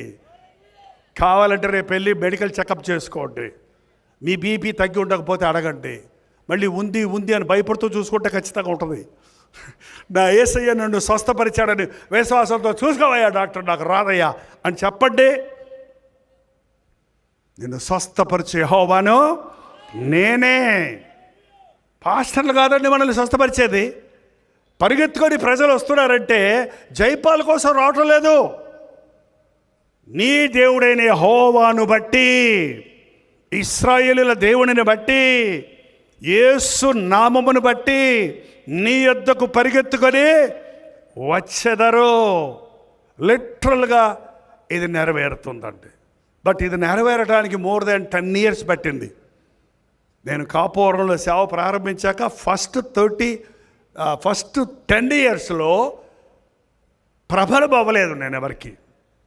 ఆ రోజుల్లో రేడియో సేవలా రాలేదు, ఇది టీవీ సేవ లేదు. ఇక ఆ రోజుల్లో కల్వరి ప్రేమధార పత్రిక ప్రారంభించాను. 41 సంవత్సరాల నుంచి కల్వరి ప్రేమధార పత్రిక ఇప్పటి వరకు ప్రింట్ అవుతూనే ఉంది. ఇప్పటికీ ఆ పత్రిక చదివి మేలు పొందుతున్నవారు, ఆధ్యాత్మికంగా బలపడుతున్నవారు, సేవకులు, యవ్వనస్తులు ఎంతోమంది ఉన్నారండి. 50 పుస్తకాలు రాయడానికి కృప చూపించాడు. ఆ పుస్తకాల ద్వారా ఎంతోమంది బైబిల్ ట్రైనింగ్ అయిపోయింది మాకు. ఈ పుస్తకాలు చదివితే బైబిల్లోని విషయాలు, పుస్తకాలు వేరే కాదు, బైబిల్లో ఉన్న సంగతులు. బుక్ స్టాల్ దర్శించండి ఒకసారి వెళ్ళే ముందు. ఆ తర్వాత 1992 సంవత్సరంలో 87 వరకు నేను 600-700 గ్రామాలు తిరిగేశాను వెస్ట్ ఈస్ట్ గోదావరిలో. తర్వాత దేవుడు అప్పటికి నాకు 3 పిల్లలు పుట్టేశారు. ఏంటండి ఈ పరిచర్యలో జాయిన్ అయ్యాడు. 83వ సంవత్సరంలోనే జోసఫ్ ప్రకాష్, 85వ సంవత్సరంలోనే మైకిల్ పాల్, 86వ సంవత్సరంలో రాజ్ ప్రకాష్. ఇద్దరం కాస్త ఒకరిని కాస్త ఇద్దరయ్యాను, ఇద్దరం కాస్త 5గురం అయిపోయాం. 5గురిని పెట్టుకొని గో బ్యాక్ టు చెన్నై అన్నాడు ప్రభు. ఓ నాయన, ఈ పిల్లల్ని పెట్టుకొని నేను చెన్నై ఎలా పోయేది? చెన్నైలో నాకు ఎవరు తెలుసు? చెన్నైలో నేను ఎలా ఇల్లు తీసుకోవాలి? అద్దెలు ఎక్కడైతే 100 రూపాయలు అద్దె, అక్కడైతే 1000 రూపాయలు తగ్గితే అద్దె ఉండదు. ఎలా? యెహోవా ఈరే విశ్వాసంతో మళ్ళీ ఇక్కడి నుంచి మూటమల్లి కట్టుకొని మళ్ళీ చెన్నై వెళ్ళాం. నాకు ఇప్పుడు అర్థమవుతుంది. చెన్నై వెళ్ళిన మూలానే మినిస్ట్రీ మరింత వైడన్ అవ్వటానికి radio ministry, TV ministry start చేయడానికి దేవుడు మార్గం తెరిచాడు. 92వ సంవత్సరంలో రేడియో, ఫీబా రేడియోలో ప్రతి మంగళవారం వాక్యం అందించడానికి కల్వరి ప్రతిధ్వని పిలుచుచున్నది ప్రతి వాణిని. ఆ రోజుల్లో రేడియోలోనే వాక్యం వినేవాళ్ళు. ఓ పాస్టర్ గారు అన్నారు, వారం వారం వాక్యం చెబుతుంటేనే మనుషులు మారడం లేదండి, గడ్డలు గడ్డలు ప్రసంగాలు ఇని మారడం లేదు, మీ 7 నిమిషాలు 8 నిమిషాలు ఇని ప్రసంగం విని ఎవరు మారుతారు, వేస్ట్ చేస్తున్నారు మీరు డబ్బులు అన్నాడు. కానీ ఆ రేడియో ప్రోగ్రామ్స్ ద్వారా మేలు పొందిన వారు ఇప్పుడు కూడా చెప్తున్నారండి సాక్ష్యం. తెనాలి వెళ్తే ముసలమ్మలందరూ వచ్చారు, బాబా ఆ రోజుల్లో రేడియోలో వాక్యం విన్నాం, ఆ తర్వాత టీవీలో ఉన్నాం, ఇప్పుడు సెల్లులో వింటున్నాం. ఇందులో ఏంటుంది, 3 తరాల వారికి దేవుడికి ఎరగజేశాడు. కాశ్మీర్ కొండలో యుద్ధ భూమిలో ఉన్న ఒక సహోదరుడు, ఇదిగో యుద్ధం జరిగే స్థలంలో నేను టెంట్లో ఉన్నాను, ఇక్కడ నా సొంత భాషలో యేసు ప్రభుని గురించి నేను వింటున్నాను, ఆయనే నిజ దేవుడని తెలుసుకున్నాను, నా కోసం ప్రార్థన చేయమని. ఆ తర్వాత అతడు చెన్నై వచ్చి బాప్తీసం తీసుకున్నాడు. ఆ మిలిటరీలో రిటైర్ అయ్యి ఇప్పుడు సేవకుడిగా పాస్టర్గా పనిచేస్తున్నాడు అండి, రేడియో సేవ ద్వారా. అలాంటి వాళ్ళకి ఎంతోమంది ఉన్నారు. 2003లో నాకు ఎప్పుడు ఆశ టీవీ పరిచర్య గురించి వీడియోస్ చేయడానికి. కల్వరి ప్రతిధ్వని రికార్డ్ చేసినప్పుడే 92వ సంవత్సరంలో కల్వరి దర్శనం అనే పాట ఇప్పుడు మన టీవీ ప్రోగ్రామ్స్కి స్టార్టింగ్లో వస్తుంది చూడండి. ఆ పాట రికార్డ్ చేసి పెట్టాం. 92లో రికార్డ్ చేస్తే 2003వ సంవత్సరంలో ప్రభువు టీవీ ప్రోగ్రాం ఇచ్చాడు. 10 సంవత్సరాలు టీవీ మినిస్ట్రీ కోసం ప్రార్థన చేశాం, ఏమి లేకపోయినా. దేవుని మహాకృపలో 2003 సంవత్సరంలో తేజ టీవీలో మొదలుపెట్టినప్పుడు ఇన్ని ప్రసంగాలు లేవు, ఇన్ని టీవీ ప్రోగ్రామ్స్ లేవు. అప్పుడు ఆరాధన, శుభవార్త, రక్షణ, కల్వరి, ఇంకా ఎన్నో ఛానల్స్, లోకల్ ఛానల్స్ అవేమి లేవు. అప్పుడు అందరూ తేజ టీవీలో మంగళవారం వచ్చే వారానికి ఒక్కసారి వచ్చే ప్రసంగం వల్ల మారిన వాళ్ళు ఇవాల్టి వరకు నాకు సాక్ష్యాలు చెప్తున్నారు. వాళ్ళ పిల్లల్ని కూర్చోబెట్టి వినిపించిన మూలాన ఆ బిడ్డలు ఇవాళ రక్షించబడి దీవించబడతామన్నది వింటున్నప్పుడు ప్రభువునందు మన ప్రయాస ఎప్పుడు వ్యర్థమో కాదు. 20 సంవత్సరాల నుంచి టెలివిజన్ ప్రోగ్రాం కంటిన్యూ చేస్తున్నాం. టీవీ క్లబ్ పెట్టలేదు. మీరు 10,000 పంపిస్తే మీ పేరు పెద్ద పెద్ద అక్షరాలతో మేము వేసేస్తాము అని చెప్పలేదండి. కుడి చేత్తో ఇచ్చేది ఎడం చేతితో తెలియకుండా పేరు కోసం ఎందుకండి మనం దేవునికి ఇచ్చేది? దేవుడికి ఎప్పుడు మనకు అచ్చి ఉండడు. నువ్వు ఇచ్చిన దాని గురించి డబ్బా కొట్టించుకుంటే ఇహలోకంలో నీకు గొప్ప చేస్తుంది, పరలోకంలో ప్రతిఫలం ఉండదుగా. నేను నిన్ను పొగిడానంటే నువ్వు ఇచ్చిన దాన్ని బట్టి నీకు దేవుని దగ్గర నుంచి ప్రతిఫలం ఉండదు. దేవుడిచ్చే ప్రతిఫలం కావాలా, పాస్టర్ గారు ఇచ్చే పొగడతలు కావాలా? చెప్పండి ఏదో ఒకటి పని. పోనీ చెప్పండి, నేను కూడా పొగడత మొదలు పెడతా. నేను కూడా మీ పేర్లు వేస్తా, పెద్ద పెద్ద ఎక్కువ డబ్బులు వస్తాయి నాకు. అక్కర్లేదండి. త్యాగంతో ఇచ్చింది, సమర్పణతో ఇచ్చింది. అలాగే 20 సంవత్సరాల నుంచి ఒకటి కాదు, ఆరాధన, శుభవార్త, ఎన్ని ఛానల్స్ ఉన్నాయో వనితా టీవీలో ఇచ్చాం, ఏబిఎన్ ఆంధ్రజ్యోతిలో ఇచ్చాం, TV5లో ఇచ్చాం, TV7లో ఇచ్చాం, సంస్కృతి ఛానల్లో ఇచ్చాం, వనితా టీవీలో ఇచ్చాం. ఎన్ని ఛానళ్ళు వచ్చాయి అన్ని ఛానల్లో ఇచ్చాం. కానీ అవన్నీ కొద్ది సీజన్లు ఇచ్చాం. వాళ్ళు ఆపేశారు మా ప్రోగ్రాంలో. వాళ్ళు ఎనలేక వాక్యం విని వాళ్ళు కదిలిపోయి, వాళ్ళ డైరెక్టర్స్ కదిలిపోయి, ఇట్టటి వాక్యం చెప్తే నాకే గుచ్చుకుంటుంది, నేను వీళ్ళకి ప్రోగ్రామ్ ఇస్తే నన్నే తడుతున్నాడు ఈ పాస్టర్, ఇక నుంచి కలవరి ప్రోగ్రాం ఇవ్వద్దని ఆపేశాడంట ఒక ఆయన. అయితే ఇంకో ఛానల్ వచ్చింది, ఏ విధము చేత నేను క్రీస్తును ప్రకటించాలని. దేవుని మహాకృపతో టీవీ ప్రోగ్రాముల ద్వారా నేను వెళ్ళలేని స్థలాలకు దేవుడు తన వాక్యాన్ని పంపించడం ద్వారా నాకు అనేక మంది బంధువులు అయిపోయారండి. నేను టీవీ ప్రోగ్రాంలు వచ్చి బాగున్నారా అని అడుగుతాను. నేను ఎప్పుడన్నా ఒకరోజు మర్చిపోతే మాకు ఉత్తరం వస్తుందండి, ఈ మధ్య మమ్మల్ని బాగున్నారా అని మీరు అడగలేదే బాబా. ఆ మాట కోసమే కూర్చున్నాము. నన్ను ఎవ్వరు అడిగేవాళ్ళు లేరయ్యా. నాకు బిడ్డలు ఉన్నారు బోళ్ళు మంది, నా బంధువులు ఉన్నారు బోళ్ళు మంది. అమ్మ బాగున్నావా అని ఎవరు అడగరయ్యా. నువ్వు నోరారా బాగున్నావా అంటే నాకు ఏదో ఒక మంచి ఆదరణ దొరుకుతుందయ్యా. నా బిడ్డ, నాకు దేవుడిచ్చిన బిడ్డని నువ్వు చెప్పే మాటలు మనసును పెట్టి వింటున్నానని ఎంతమంది తల్లులు చెప్పారో సాక్ష్యం. అవునండి, ఒక పాస్టర్గా నేను ఎప్పుడు ఉండనండి. నేను మీ సహోదరుడిని. నేను మీ కుమారుణ్ణి, నేను మీ తోటివాడిని. అట్లాగే నేను మాట్లాడతాను. నాకు గట్టిగా కేకలేసి రంకెలేయటం ఏదో ఆర్టిఫిషియల్గా మాట్లాడుతున్న చేత కాదు. సంభాషిస్తున్నట్టే మాట్లాడతాను. అమ్మతో ఎలా మాట్లాడుకుంటామో అలాగే మాట్లాడతాను. తాగుబోతుడితో కూడా అలాగే మాట్లాడతాను నేను. ఏంటంటే తాగుబోతుడు మీద చెయ్యేసి మాట్లాడతాను, వాసన తట్టుకోలేకపోయినా కూడా. ఎందుకంటే అతన్ని సహోదరుడు, అతన్ని విడిపించాలి, అందుకు పిలిచాడు దేవుడు నన్ను. ఈ పరిచయలో ఇప్పటికీ ఎంతమంది తాగుబోతులు ప్రభువు మార్చాడో, ఎంతమంది విడిపోయిన భార్యాభర్తల కుటుంబాలను కలిపాడో, ఎంతమంది గురి లేకుండా తిరుగుతున్న యవ్వనస్తులు ఈ రోజున ప్రయోజకులై దేవుడి సేవ చేస్తున్నారు. నేను లెక్కలు పెట్టుకొని గొప్పలు చెప్పుకుంటే నాకు అది మంచిది కాదని నేను ఎప్పుడు లెక్క పెట్టుకోడు. కానీ నాకు తెలియదు కానీ 6 సంవత్సరాల తర్వాత 7 సంవత్సరాల తర్వాత వాళ్ళు వచ్చి సాక్ష్యాలు చెప్తున్నప్పుడు, అవునా దేవుని వాక్యం అంత గొప్ప కార్యాలు జరిగిస్తుందా? ఏం చేశాడు యేసయ్య? నన్ను వెంబడించమన్నాడు. నేను ఆయన మాట చెప్పిన నడుస్తున్నాను అంతే. నాకు ఆయన వాగ్దానాలతోనే నన్ను నడిపింపు. ఏ సేవ ప్రారంభించినా దేవుడిచ్చిన వాగ్దానమే. టీవీ పరిచర్యకు వాగ్దానం ఉంది, రేడియో పరిచర్యకు వాగ్దానం ఉంది, నీలగిరి పరిచర్య కొండజాతుల వారి నీవు నీ దూరదీప వాసుల యొద్దకు నిన్ను పంపించదను, వారికి నీవు క్రీస్తుని గురించి వివరించదు అన్నప్పుడు దేవుడు అలాంటి వాగ్దానాలు. టీవీ పరిచర్య నేను చేయలేను ప్రభా, చెప్పాడు కదా జోసఫ్ ప్రకాష్, ఇక చెయ్యలేను, డబ్బులు లేవు.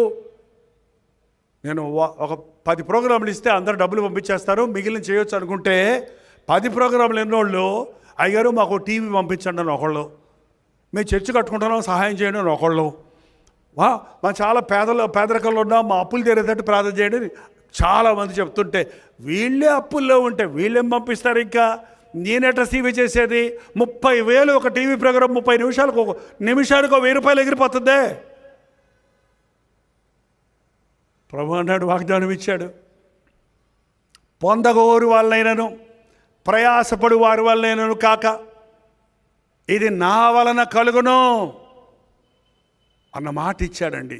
వినేవాళ్ళు ఇస్తే చేసేది కాదు, నువ్వేదో కుస్తీ బట్టి రాత్రి పగళ్ళు చేసేది కాదు, కరుణించు దేవుని వలన ఇది సాధ్యం అన్నాడు. ఆ వాగ్దానం పట్టుకున్నాను. 20 సంవత్సరాలు 3 ఛానల్స్, అంతేకాదు ఇప్పుడు తెలుగు, తమిళ్, హిందీ, మలయాళం, బెంగాలీ, ఒరియా 6 భాషల్లో టీవీ ప్రోగ్రాం వెళ్తుంది. నా ప్రభు ఏం చేశాడు? గ్రామము కాలినడకను తిరుగుతూ నానా విధములైన రోగులను స్వస్థపరుస్తూ దేవుని రాజ్యాన్ని గురించి ప్రకటించాడు. పరలోక రాజ్యంలోకి వెళ్ళాలంటే, పరలోక రాజ్యపు వారసులు అవ్వాలంటే మారు మనసు పొందాలి, జీవితాలు మార్చబడాలి, యేసునందు విశ్వాసం ఉంచాలి. ఒకడు యేసు ప్రభువును నమ్ముకోవాలంటే, ఆయన యందు విశ్వాసం ఉంచాలంటే ఆయనను గురించి చెప్పేవాడు ఉండాలి. వినుట వలన విశ్వాసము కలుగును, ప్రకటించేవాడు లేని ఎడల ఎలా వింటారు వాళ్ళు?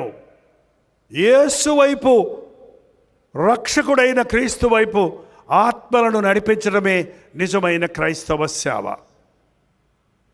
నేను మిమ్మల్ని మనుషులను పట్టు జాలరులుగా చేస్తాను.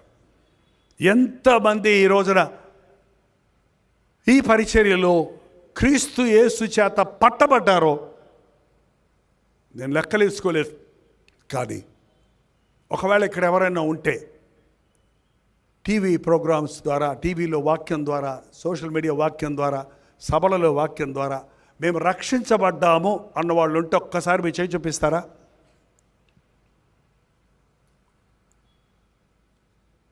కనపడతలేదండి. మేము ఆధ్యాత్మికంగా స్థిరపడ్డాము, బలపడ్డాము అన్నవాళ్ళు కూడా చేయి చూపిస్తారా? హల్లెలూయా. ఎక్కడో పుట్టారు, మిమ్మల్ని నేను పెంచుకుంటున్నా. ఏంటండి, పెంపుడు ప్రేమ కన్న ప్రేమ కంటే గొప్పది. ఏంటండి, దేవుడు నేను కన్నోళ్ళనే నేను చూసుకుంటే నా బిడ్డలనే చూసుకోవటం కూర్చోవటం లేదు. నేను అసలే నా బిడ్డలతో మీతో గడిపేంత సమయం కూడా గడపడానికి లేదు, నా మనవలతో సమయం గడపడానికి లేదు. వాళ్ళకి నేను దొరికేది అరుదు, దొరికిందా చుట్టుముట్టేస్తారు వాళ్ళు. ఏంటంటే దేవుడిచ్చిన ప్రజలు, ఆత్మ ఇచ్చిన ఆత్మీయ బిడ్డలు, మీరు ఏ సంఘానికి వెళ్తారని ఏ సంఘస్థలో పుట్టారు, ఎక్కడ బాప్తీసం తీసుకున్నారు, మళ్ళీ మా చర్చిలో బాప్తీసం తీసుకోవాలి, మళ్ళీ మీరు మారు మనసు పొందాలి, మేము ఆ సంఘంలో మారు మనసు అక్కడ సరిలేదు మళ్ళీ ఇక్కడ మారు మనసు పొందాలని చెప్పరండి. మారు మనసు అనేది ఎక్కడైనా పొందొచ్చు. బాప్తీసం అనేది ఎక్కడైనా పొందొచ్చు. మారు మనసు పొంది బాప్తీసం పొందిన వారు బిడ్డను కనగానే అయిపోయిందా? బిడ్డలు కని కుప్పతొట్లో పడేసిపోయే తల్లులు ఉన్నారు. బిడ్డలు కని అనాథాశ్రయాలు అప్పచెప్పే కుటుంబాలు ఉన్నాయి. బిడ్డల్ని కన్న బిడ్డల్ని పడేయటం కాదు, వారిని పెంచాలి, వారిని సంరక్షించాలి, వారి అక్కరలు తీర్చాలి. నాకు అప్పకు చెప్పిన ప్రభు పరిచర్య కేవలం ఆత్మల్ని సంపాదించడమే కాదు, సంపాదించిన ఆత్మలని ఆధ్యాత్మికంగా బలపరచాలి. డబ్బుకి సేవకి ముడిపెట్టకండి. సేవ చేస్తే డబ్బు వస్తుంది, డబ్బు వస్తే సేవ చేయటం కాదు. సేవ చేస్తే సేవ అవసరతలు దేవుడు తీరుస్తాడు. అది నేను నా జీవితంలో చూసింది. దేవుని చిత్తములో చేసిన సేవకు దేవుని సహాయం తక్కువ కాదు. ఎప్పుడైనా కొంత లోటు పడిందంటే, కట్టవలసిన బిల్లు కట్టలేకపోతున్నామంటే ఎక్కడో దండగ చేసామేమో, మనం అవసరం లేని ఖర్చు చేసామేమో చెక్ చేయమని మా బ్రదర్స్ చెప్తుంటామండి. నమ్మదగిన దేవుడు కావలసినంత ఇస్తాడు. కింద పడేస్తే ఊరుకోడు. కడుపు నుండి తీను కావాలంటే మొక్కలు పడేశారు వాళ్ళు, ఎత్తిచ్చాడు మళ్ళీ శిష్యులతో. ఇంకెందుకు, తిన్నారు కదా తృప్తిగా, మళ్ళీ ఆ ఎంగిలి మొక్కలన్నీ ఎందుకు? నీ కృతజ్ఞత రావాలి. నువ్వు దూబరా చేయకూడదు. నీ జీవితంలో అప్పుల పాలవుతున్నారంటున్నారు. కారణం, నీవు జ్ఞానంగా నీ సంపాదన వాడటం లేదు. నీ సంపాదన న్యాయమైంది కాదు. నీ సంపాదన ఎంత, ఖర్చు ఎంత అని నువ్వు లెక్కలేసుకోవడం లేదు. 5 లక్షలు అప్పండి అన్నాడు. ప్రార్థన చేయండి పాస్టర్ గారు అన్నాడు. రాత్రే ఒక ఆయన వచ్చి, ఎవరు చేశారు అని అడిగా. నేనే చేశాను అన్నాడు. ఎవరిని అడిగి చేశావు అన్నా. ఇహి కాదు, నన్ను అడిగి చేసుంటే నేను చెప్తాను నీకు. ఏంటంటే అప్పు చేసినప్పుడు బుడబుడ తీసేసుకోవటం, అప్పులో మునిగిపోయి పాస్టర్ గారు ప్రార్థన చేయండి, అద్భుతం చేయాలట దేవుడు. నీ అప్పు తీరుస్తాడు 5 నిమిషాల్లో. మళ్ళీ నువ్వు అప్పు చేయమనే గ్యారెంటీ ఏంటి? అప్పులో వాళ్ళకి అప్పు తీర్చావు అనుకోండి, మళ్ళీ అప్పు చేస్తాడు వాడు. అప్పు ఉంటే నిద్ర పట్టదని ఒకడంటే, అప్పు లేకపోతే నిద్ర పట్టదని ఇంకొకడు అంటాడంటే. ఈ రోజుల్లో అప్పు ఎప్పుడు ఉండాలి కొంతమందికి. అప్పు చేయువాడు అప్పిచ్చువానికి బానిస. దేవుని కొరకు జీవించడం అనేది, విశ్వాసంతో జీవించడం అనేది కావాలండి. యేసయ్య ఎప్పుడన్నా అప్పు చేశాడా? యేసయ్య ఎప్పుడన్నా అడుక్కున్నాడా? పన్ను కట్టమని వచ్చారండి గబక్కన ఒక ఆయన. పన్ను కట్టమయ్యా నువ్వు? నేను కట్టేదేంటి పన్ని, నేను దేవుడి కుమారుని అని చెప్పొచ్చు. పేతురు పోయా, గల్లేకెళ్ళి ఒక గాలమై, వల కాదు, గాలమై ఒక చేప పడద్ది. ఆ చేప నోరు తెరు, దాంట్లో ఒక షెకేలు ఉంటుంది, నీకు నాకు పన్ను కట్టేయమన్నాడంట. ఏంటంటే ఈరోజు కూడా దేవుడు నీకు డబ్బు కావాల్సి వచ్చినప్పుడు, నీ అవసరత వచ్చినప్పుడు నువ్వు విశ్వాసంతో ప్రార్థిస్తే ఎంత అద్భుతంగా ఇవ్వగలడు. నా వెంబడి రండి, నేను మనుషులను పట్టు జాలర్లుగా చేస్తాను. దేవుని వాగ్దానాలు పట్టుకొని వెళ్తున్నప్పుడు చిన్న చిన్నగా ఈ రోజున కోవిడ్ టైంలో చర్చెస్ అన్నీ లాక్డౌన్, ఎక్కడ వాళ్ళు అక్కడ బంద్, బయటికి వెళ్తానికి లేదు. గుర్తుందా, మర్చిపోయారా? కోవిడ్ టైంలో ఎంతోమంది సేవకులు చనిపోయారు, విశ్వాసులు చనిపోయారు. భారతదేశంలో కూడా ఎంతోమంది ప్రాణాలు పోగొట్టుకున్నారు. ఇప్పటికీ కూడా దాని ఎఫెక్ట్ చాలామందికి ఇంకా లంగ్ పాడైపోయింది, హార్ట్ ప్రాబ్లం ఉందని చెప్తున్నారు. ఇప్పుడు ఆ టైంలో ఏం చేయాలో అర్థం కాల. రోజు ఎక్కడికైనా వెళ్ళాలి, వాక్యం చెప్పాలి, లేదా నిద్రపడదండి. తలుపులు తీసుకొని బయటకు వెళ్తా లేనప్పుడు ఏం చేయాలి? అప్పటికి నాకు ఈ వీడియోలు అసలు రావు, సోషల్ మీడియా తెలియదు. ఏదో ఉంది కానీ నా పిల్లలు ఎవరో పెట్టేవాళ్ళు, కొంచెం మా యవనస్తులు పెట్టేవారు, కానీ నాకు తెలియదు. కానీ అప్పుడు నాకు ఐడియా వచ్చింది, సరే ప్రారంభిద్దాం. ప్రతిరోజు వాక్యం 8 గంటలకి అని ప్రారంభించి చాలా ప్రయాస అయిపోయింది. ఎక్విప్మెంట్ కోసం ప్రారంభిస్తే ఎన్ని దేశాల వారు, ఎన్ని రాష్ట్రాల వారు, ఎంతమంది కనెక్ట్ అయ్యారంటే, తెలుగు వాళ్ళు ప్రపంచంలో ఎన్ని దేశాల్లో ఉన్నారో నాకు అర్థమైంది. ప్రార్థనలు చేస్తున్నప్పుడు ఎంత అద్భుతంగా దేవుడు చేసిన మేలుల గురించి వారు వింటున్నారు. సోషల్ మీడియా ద్వారా మేము మేలు పొందామన్న వాళ్ళు చేయి చూపిస్తారా? పొందాం కాదు. హల్లెలూయా. వాక్యం చెబుతుంటే దినదినము దేవుని వాక్యం ద్వారా బలపడుతూ అనేకులు ఆదరించబడుతున్నారు, ఆధ్యాత్మికంగా బలపడుతున్నారు. వారానికి ఒకసారి చర్చిలో వాక్యం పెట్టే సరిపోదండి, అనుదినము దేవుడిని వెంబడించాలి. ఆ అవకాశం నాకు ఇచ్చాడు దేవుడు. నా కోసమే కోవిడ్ తెచ్చాడేమో. నాకు కూడా కరోనా వైరస్ వచ్చింది, చావాలా నిలబడే ఉన్నా. ఏంటంటే చనిపోయి ఉంటే వేరేలాగా ఉండేది. కానీ ఆ బాధలు నాకు అర్థమైనాయి ఆ టైంలో. అలాంటి కోవిడ్ ఎఫెక్ట్ అయ్యి బాధలో ఉన్న వారిని ఆదరించడానికి, వాక్యం ద్వారా బలపరచడానికి దేవుడు సహాయం చేస్తున్నాడు. ఈరోజు వరకు ఆయన సేవలు సాగుతున్నాం. మా కోసం ప్రార్థించండి. నేను ఒక్కటే చెప్తాను, దేవుని నమ్మినవాడు మోసపోడు, దేవునికి పిలుపుకు లోబడినవాడు దివాళా తీయడు, దేవుని వెంబడించేవాడు నష్టపడడు, నాశనానికి వెళ్ళడు. నా వెంబడి రండి, నేను మిమ్మల్ని మనుష్యులను పట్టు జాలలుగా చేస్తాను. ఈ లోకం అనే సముద్రంలో అనేక మంది మనుషులు కొట్టుకుపోతున్నారు, అనేక మంది మునిగిపోతున్నారు, అనేక మంది నాశనం అయిపోతున్నారు. అట్టి వారికి రక్షకుడున్నాడు, ప్రాణమిచ్చిన ప్రభువు ఉన్నాడు. నీ పాపాలను బట్టి నీవు చావక్కర్లా, నీ వ్యసనాలను బట్టి నీవు నాశనం అయిపోక్కర్లా, నీ సమస్యలను బట్టి నువ్వు కృంగిపోనక్కర్లా. నీ కొరకు ప్రాణమిచ్చిన యేసు ప్రభు కృంగిన వారిని లేవదీసేవాడు, బలహీనులను బలపరిచేవాడు, పాపులను క్షమించేవాడు అన్న సత్యమైన స్వచ్ఛమైన సువార్త ప్రకటించడం చాలా ప్రాముఖ్యమైంది. అదే పని చేసుకుంటూ ముందుకు సాగుతున్నాను. యేసు నామము ఎరుగని చోటలకు వెళ్ళి ఇంకా మరణం వరకు సువార్త ప్రకటించాలని ఆశిస్తున్నాను. ఈరోజు జైపాల్ ఇలాగ ఉన్నాడంటే ఆ రోజు ఆయన పిలుపుకు లోబడి ఈ రోజు వరకు ఆయన అడుగుజాడల్లో నడవటం మూలానే. నా 3 కుమారులని దేవుడు దీవించాడు.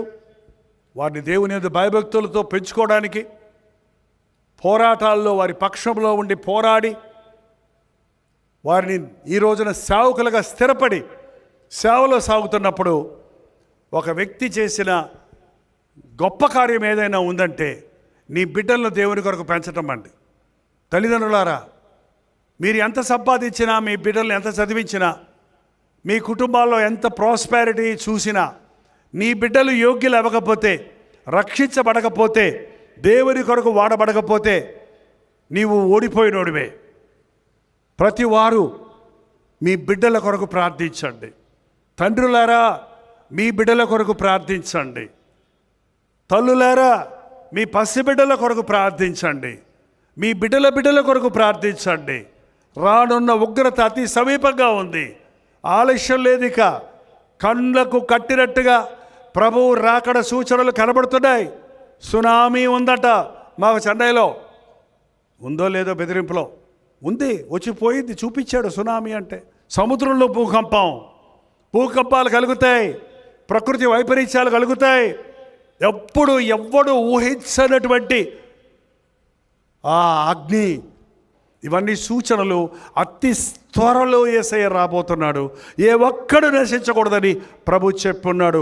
మన పని ఏంటంటే యేసుని ఎరగని వారికి ఆయన ప్రేమను వెల్లడి చేయటం, పాప బంధకములలో ఉన్న వారి కొరకు విజ్ఞాపన చేయటం, యేసయ్య ప్రేమను గురించి ప్రకటన చేయటం మన బాధ్యత. ఆయన అడుగుజాడల్లో నడుద్దాం. గాలికి చెదరగొట్టబడు పొట్టు వలె ఉండక ప్రేమ కలిగి సత్యము చెప్పచ్చు క్రీస్తు వలె ఉండుటకు మనం అన్ని విషయములలో ఎదుగుదాం. దయచేసి లేచి నిలబడండి, ప్రార్థన చేసుకుందాం. దయచేసి లేచి నిలబడండి, ప్రార్థన చేసుకుందాం. కొన్ని నిమిషాల్లో మనం వెళ్ళిపోతున్నాం. ఈ సంవత్సరం సమయంలో కళ్ళారా చూశారు, చెవులారా విన్నారు. యేసయ్య గొప్పతనాన్ని మీ బ్రతుకుల్లో చూసినట్లుగా నోరు తెరిచి దేవునితో ఒక మాట చెప్పండి. ప్రభా నిన్నే వెంబడిస్తానయ్యా, నీవే నా మార్గమయ్యా, నీవే నా దారయ్యా, నీవే నాకు నావికుడువయ్యా, నీవే నా సహాయకుడువయ్యా, నీ తోడు నాకు చాలయ్యా, నీ ఉంటే నాకు చాలయ్యా. ప్రతి ఒక్కరు నోరు తెరిచి ఒక మాట చెప్పాలి. దేవా, నా జీవితంలో కూడా నేను దీవించబడాలయ్యా, నా పట్ల నీకున్న చిత్తం ఎరగాలయ్యా. యవనస్తులారా ప్రార్థించండి, యవనస్తులారా ప్రార్థించండి. It's not two young to pray. 18 years, నేను చాలా చిన్నోడిని, ఇప్పుడే 19 సంవత్సరాలు 20 సంవత్సరాలే, ఇప్పుడే అనుభవించే సంవత్సరం అనుకోవద్దు. This the right time for you to give your heart to the lord. ఇది సరైన సమయం నీ హృదయం దేవునికి ఇవ్వడానికి. ఇప్పుడే లోకం నిన్ను ఎంగిలి చేయకముందే, పాపము నిన్ను పాడు చేయకముందే, సాతాను నిన్ను వాడుకోకముందే నీ జీవితాన్ని యేసయ్య చేతుల్లో పెట్టు. ఏమవుతుందో చూడు. ఇదిగో నేను పెట్టాను, నా బ్రతుకు ఏమైందో చూడండి అని యేసు నామములో మీకు సవాలు చేసి చెప్తున్నాను. దేవుని నమ్ముకున్నవాడు నష్టపోడు, దేవునికి అప్పగించుకున్నవాడు మోసపోడు, దేవునిని వెంబడించేవాడు దివాళ తీయడు. యేసును వెంబడించు. ఎవరు నీ మార్గం, ఎవరు నీ గురి, ఎవరి వైపు నీ వెళ్తున్నావు, దేని కొరకు ప్రయాసపడుతున్నావు? ఉద్యోగాలా, అధికారాలా, డబ్బా, వ్యాపారాలా, అల్పకాల పాప భోగమా, లోక సంబంధమైన సంతోషాలా? శాశ్వతమైన నిరంతరమైన దీవెనిచ్చే ప్రభు ఉన్నాడు. నిజమైన ఆనందాన్ని కలుగజేసే ప్రభు ఉన్నాడు. యేసునందు ఆనందించు, యేసునందు విశ్వాసముంచు. యేసయ్య అడుగు జాడల్లో నడువు. పడవు నీవు, పాడైపోవు నీవు, దారి తప్పవు నీవు, నరక దారిలోనికి జారవు నీవు. యేసయ్య చెప్పాడు, నేనే మార్గము, నేనే మార్గము, సత్యము, జీవమునై ఉన్నాను, నా మార్గంలోనికి రమ్మని. యేసయ్య మార్గంలో నడుద్దాం.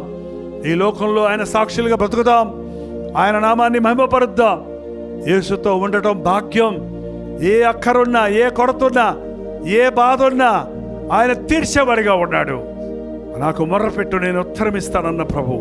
నీ అయోమయ పరిస్థితుల్లో, తమ్ముడా జాబ్ లేదు, ఉద్యోగం లేదు, అయ్యో నా అప్పులు పాలైపోయాను అని కుమిలిపోతాడు ఎవడొస్తుడా? నీ జీవితం పట్ల దేవుని చిత్తం ఎరిగావా? ప్రభువు నిన్ను పిలుస్తున్నాడేమోనని గుర్తించావా? ఈ రాత్రి ఇంటికి వెళ్ళాక మోకాళ్ళ మీద పడి, నా పట్ల నీ చిత్తమేంటి ప్రభా? నన్ను ఎందుకు పుట్టించావు ప్రభా? నేను నిన్ను వెంబడించాలని ఆశపడుతున్నా, సాతాను నన్ను పక్కదారి పట్టిస్తుందయ్యా. నీ కొరకు బ్రతకాలనుకుంటున్నా, బ్రతకలేకపోతున్నాను. యేసయ్యా, యేసయ్యా అని పిలువు. నిన్ను ఆదుకుంటాడు, నిన్ను విడిపిస్తాడు, నిన్ను కౌగిలించుకుంటాడు, నిన్ను వాడుకుంటాడు, నిన్ను భరిస్తాడు. ఆయన నిన్ను దీవిస్తాడు, నిన్ను అనేకులకు దీవెనకరంగా చేస్తాడు. నీ జీవితాన్ని ఆయన చేతుల్లో పెట్టుకో. సహోదరుడా, సహోదరి, నీ జీవితాన్ని ఆయన చేతుల్లో పెట్టు. ఏ లోటు నీకు ఉండదు. నీ వివాహం సమయానికి జరుగుతుంది. నీ గర్భఫలం కావలసినప్పుడు ఇస్తాడు. నీ సంపాదనలో దీవెన ఉంటుంది. నీవు ఎక్కడుండాలో అక్కడ నిన్ను ఉంచుతాడు. ఒక అధికారిగా, ఒక ఆఫీసర్గా, ఒక విద్యార్థిగా దేవుని చేతుల్లో పెట్టుకో. ఎక్కడ ఉంటే అక్కడ దేవుడు నిన్ను వాడుకుంటాడు. వ్యర్థమైపోతుంది జీవితం. వయసు అయిపోయింది నీకు, 20 దాటింది, 30 దాటింది, ఇంకా బాధ్యత రాలేదే, ఇంకా దీవెన చూడలేదే. ఇంకొక్క రోజు కూడా ప్రభా, ఈ ఓడిపోయిన జీవితం నాకు వద్దయ్యా, ఈ బలహీనపరిచే జీవితాలు నాకు వద్దయ్యా, ఈ పాపానికి బానిసయ్యే బ్రతుకు నాకు వద్దయ్యా. ఒక్కరోజు కూడా సాతాను కాడి కింద నేను ఉండలేనయ్యా. నన్ను విడిపించయ్యా, నిన్నే వెంబడిస్తానయ్యా. నోరు తెరిచి ప్రార్థన చేయండి, నోరు తెరిచి ప్రార్థన చేయండి. నాకు చేత కాదనొద్దు, నాకు శక్తి లేదనొద్దు, నేను పనికి రానొద్దు, నేనేం చేయగలనని దిగులు పడుతూ కూర్చుంటున్నావా? నువ్వే కావాలా ఆయనకి. నీ బలహీనతను బలంగా మారుస్తాడు, నీ వెర్రితనాన్ని జ్ఞానంగా మారుస్తాడు, నీ దరిద్రతను పరిపూర్ణమైన సిరులుగా మారుస్తాడు. నువ్వు కావాలా ఆయనకి. నిన్ను వాడుకోవడానికి ఆశపడుతున్నాడు. నిన్ను పిలిచిన వాడు ఆయన. నిన్ను దీవిస్తానికి ఆశపడుతున్నాడు. దేవా, నా దీవెన నాకు కావాలి. దేవా, ఈరోజు నీ దీవెన నాకు కావాలి. నా గర్భఫలం లేదయ్యా, వైద్యుల దగ్గరికి వెళ్తున్నాను, ఏంటేంటో చేస్తున్నాడే కానీ మోకాళ్ళ మీద పడి నిన్ను అడగలేదయ్యా. నిన్ను అడుగుతున్నానయ్యా, నా భర్తను ముందు మార్చయ్యా. మేమిద్దరం మోకరించి ప్రార్థించుటకు, గర్భఫలం పొందినట్లుగా ఈరోజు పరిశుద్ధాత్మ కార్యం మా జీవితంలో జరిగించిన ఆయన. ఇదిగో నేను ఒక నూతన క్రియ చేయించున్నాను. ఇప్పుడు ఏది జరుగును, ఈ సభలు ఊరికే కాలక్షేపానికి కాదు, మాకు చేసిన గొప్పలు చెప్పుకోవడానికి కాదు, దేవుని గొప్పతనాన్ని ప్రబలపరచడానికి, దేవుడు చేసే కార్యాలను వివరించడానికి. దేవుడు గొప్పవాడు. యేసు ప్రభు వంటి దేవుడు మరొకడు లేడు. ఆయన నమ్మిన వాడిని ఆయన తప్పక దీవిస్తాడు. సజీవ సాక్ష్యంగా మేము నిలబడి ఉన్నాం. నీ జీవితంలో సవాళ్ళు ఎదుర్కో. దేవా నన్ను మార్చుకోయా, నన్ను వాడుకోయా అని చెప్పొక్క మాట. నిన్న ఆయన చూసుకుంటాడు. నీ అయోగ్యతలు ఆయనకి అక్కర్లా, నీ అసమర్థత ఆయనకి అక్కర్లా, నీ శక్తిహీనతను ఆయన లెక్క చేయలేదు. శక్తినిచ్చే దేవుడు, సమర్థవంతంగా నిన్ను బలపరిచే దేవుడు. ఆయన చేతులకు అప్పగించుకో. ఆ పరమ కుమ్మరి తనకిష్టమైన పాత్రగా నిన్ను మలుచుకుంటాడు. నోరు తెరిచి ప్రార్థన చేయండి. ఈ భక్తి చాలులే, ఈ బతుకు చాలులే, ఈ జీవితం చాలులే అనుకోవద్దు. ఇదిగో ఈ నూతన సంవత్సరంలో ఈ 15వ రోజు నీ చరిత్ర మార్చాలని, నీ గురి మార్చాలని, నీ మార్గాలు మార్చాలని, నీ చుట్టూన్న ఆటంకాలు తొలగించాలని పరిశుద్ధాత్ముడు మన మధ్య పనిచేస్తున్నాడు. ఈ రాత్రి నిన్నే నిన్నే నిన్నే నిన్నే నిన్నే పిలుస్తున్నాడు సహోదరుడా, నిన్నే పిలుస్తున్నాడు సహోదరి. ఇంకా హృదయం కఠినం చేసుకోవద్దు, ఇంకా అటు ఇటు చూడొద్దు, ఇంకా నోరు మూసుకొని ఉండొద్దు. తెరవు నోరు. యేసయ్యా ఇదిగో నా జీవితం వాడుకో అయ్యా, ఇదిగో నా జీవితాన్ని నీకు అప్పగిస్తున్నానయ్యా. లోకాన్ని వెంబడించి పాడైపోయానయ్యా, స్నేహితుల్ని నమ్మి మోసపోయానయ్యా, బంధువుల మీద ఆధారపడి నష్టపోయానయ్యా, నన్ను నీమే నమ్ముకొని ఉమ్మైపోయానయ్యా, బలహీనుడైపోయానయ్యా. నా చేయి పట్టుకొని లేవనెత్తయ్యా, నీ అడుగు జాడల్లో నడవని అయ్యా. నోరు తెరవండి ప్లీజ్, నోరు తెరవండి. నోరు తెరిచి మీరు అడిగితే ఇస్తాడు. అడుగుడే మీకు ఇవ్వబడను అన్నాడు. అడుగు అడుగు అడుగు అడుగు అడుగు, ఇచ్చే వరకు అడగండి. తట్టుడే మీకు తెరవబడును. తడుతూనే ఉండు, తెరుస్తాడు ఆయన. వెతుకు వెతుకు వెతుకు వెతుకు, ఆయన సన్నిధిని వెతుకు. విసిగిపోవద్దు, కృంగిపోవద్దు, ఆగిపోవద్దు. నువ్వంటే చాలా ఇష్టం ఆయనకి. కల్వరి సెలవులో ఆయన వేలాడినప్పుడు నిన్ను కూడా చూశాడు ఆయన. ఏదో ఒక జైపాల్లో మరొకరినో కాదు, నిన్ను చూచాడు. నీలో ఏ గొప్పతనం లేకపోయినా నిన్ను చూశాడు. నన్ను చూసిన ప్రభువు నాలో ఏ యోగ్యత లేకపోయినా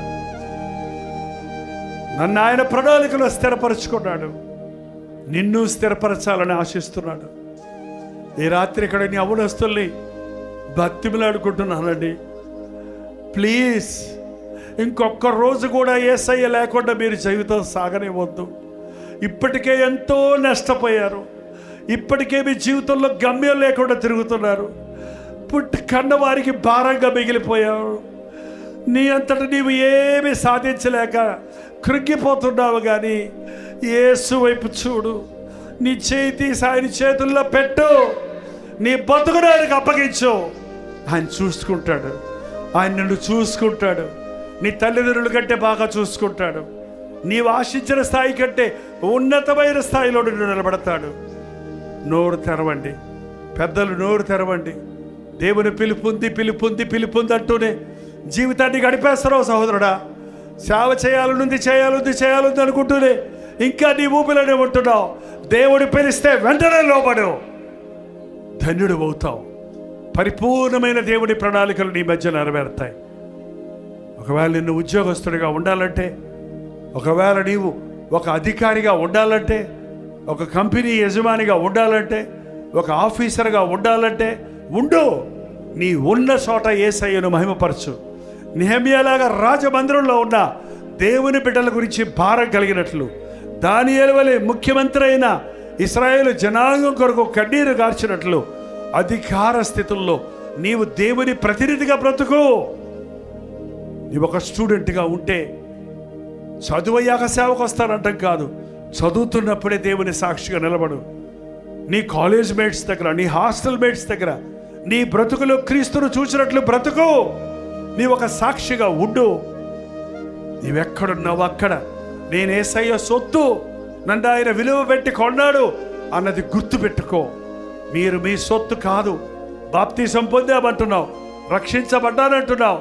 ఎవరి కొరకు బ్రతుకుతున్నావు? నీవు దేని కొరకు బ్రతుకుతున్నావు? నిన్ను కొన్న, రక్తమిచ్చి కొన్న యేసు కొరకు జీవించు.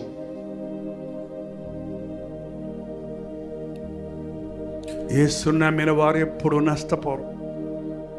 ఆయన చేతులకు అప్పగించింది ఏది పోగొట్టుకోం. మనం కాపాడుకోవాలనుకుందంతా పోతేమో కానీ ఆయన చేతుల్లో పెడితే భద్రపరుస్తాడు. ఆయన నీ జీవాన్ని భద్రపరిచాడు, నీ ఆత్మను భద్రపరిచాడు, నీ పేరు జీవగ్రంథంలో రాసి ఆయన రాజ్య వారసునిగా చేసుకోవడానికి ఆశపడుతున్నాడు. ప్రతి ఒక్కరు నోరు తెరిచి చివరిగా, ఇదిగో దేవా నా జీవితం నీకు అప్పగిస్తున్నాను అని నోరారా చెప్పండి. ఇదిగో దేవా నా జీవితం, ఆపాదమస్తకం నీకంకితం. ఇదిగో దేవా నా జీవితం, ఆపాదమస్తకం నీకంకితం. శరణం నీ శరణం, శరణం నీ శరణం, శరణం నీ శరణం, శరణం నీ శరణం. ఇదిగో దేవా నా జీవితం, ఆపాదమస్తకం నీకంకితం. ఇదిగో దేవా నా జీవితం, ఆపాదమస్తకం నీకంకితం. పలుమార్లు వైదొలగినాను, పరలోక దర్శనము నుండి విలువైన నీ దివ్య పిలుపుకు నే తగినట్లు జీవించనైతి. అవునా? పలుమార్లు వైదొలగినాను, పరలోక దర్శనము నుండి విలువైన నీ దివ్య పిలుపుకు నే తగినట్లు జీవించనైతి. అయినా నీ ప్రేమతో నన్ను దరి చేర్చినావు, అందుకే గైకొనుము దేవా ఈ నా శేష జీవితం. అవునయ్యా, ఈ శేష జీవితాన్ని నీకు అప్పగిస్తున్నానయ్యా. ఎన్నోసార్లు నీ పిలువడు నిర్లక్ష్యం చేశానయ్యా, ఎన్నోసార్లు నీవు పిలిచావని ఒప్పుకొని మళ్ళీ వెనక్కి వెళ్ళానయ్యా. ఈ రాత్రి నా జీవితాన్ని నీకు అప్పగిస్తున్నానయ్యా. అయ్యా, నీ పాదాల చెత్త చేరి నీ చిత్తాన్ని ఎరగడానికి సహాయం చేయ్యా, నీ పిలుపుకు లోబడడానికి సహాయం చేయ. నోరు తెచ్చి ప్రతి ఒక్కరు దేవుడితో చెప్పండి. కొన్ని క్షణాల్లో మనం వెళ్ళిపోతున్నాం. ఈ సమయంలో పరిశుద్ధాత్ముడు నిన్ను అభిషేకించి స్థిరపరచాలని ఆశపడుతున్నాడు.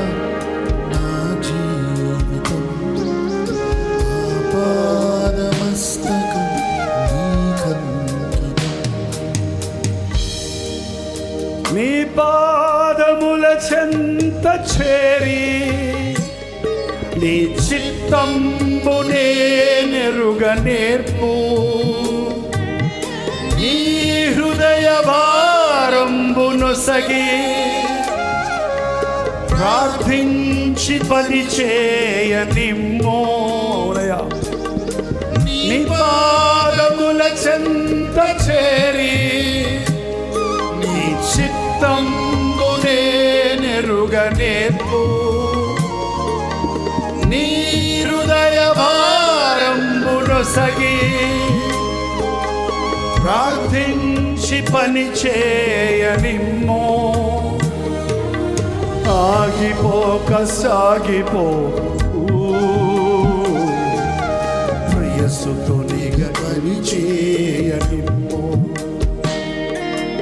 ఆగిపోక సాగిపో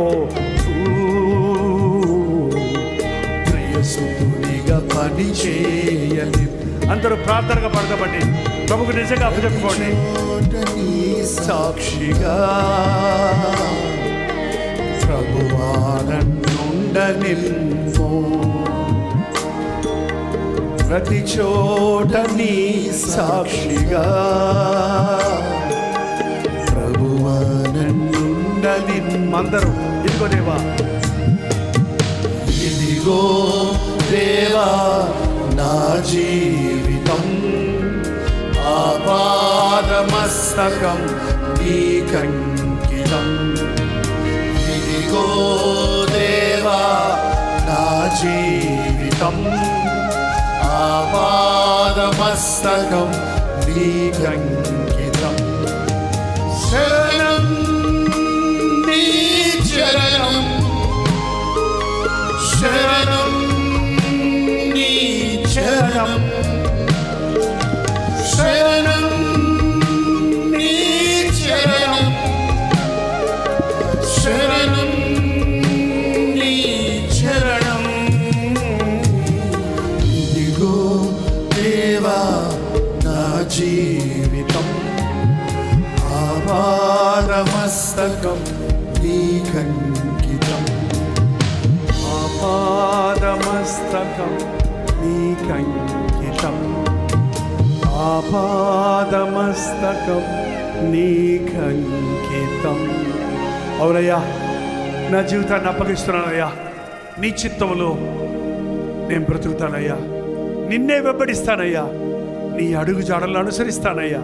నీ సాక్షిగా జీవిస్తానయ్యా. నీకు నన్ను అప్పగించుకుంటున్నానయ్యా. నన్ను వాడుకో అయ్యా. నన్ను దీవించయ్యా. నన్ను ఆశీర్వదించయ్యా. నన్ను పరిశుద్ధపరిచయ్యా. నన్ను బలపరిచయ్యా. నన్ను స్థిరపరిచయ్యా. నాకు తోడుండేసయ్యా అన్నవారు మీ కుడి చేతి చూపించండి. ఓ ప్రత్యేకమైన ప్రార్థన చేసి ముగించుకుంటున్నాం. పరిశుద్ధుడా, ఒక్కసారి ఆవరణలో చూడయ్యా. చేతులెత్తిన నీ బిడ్డల్లో చూడయ్యా. నా చేయి పట్టుకొని నడిపించమని, నా చేయి పట్టుకొని నన్ను లేవనెత్తు.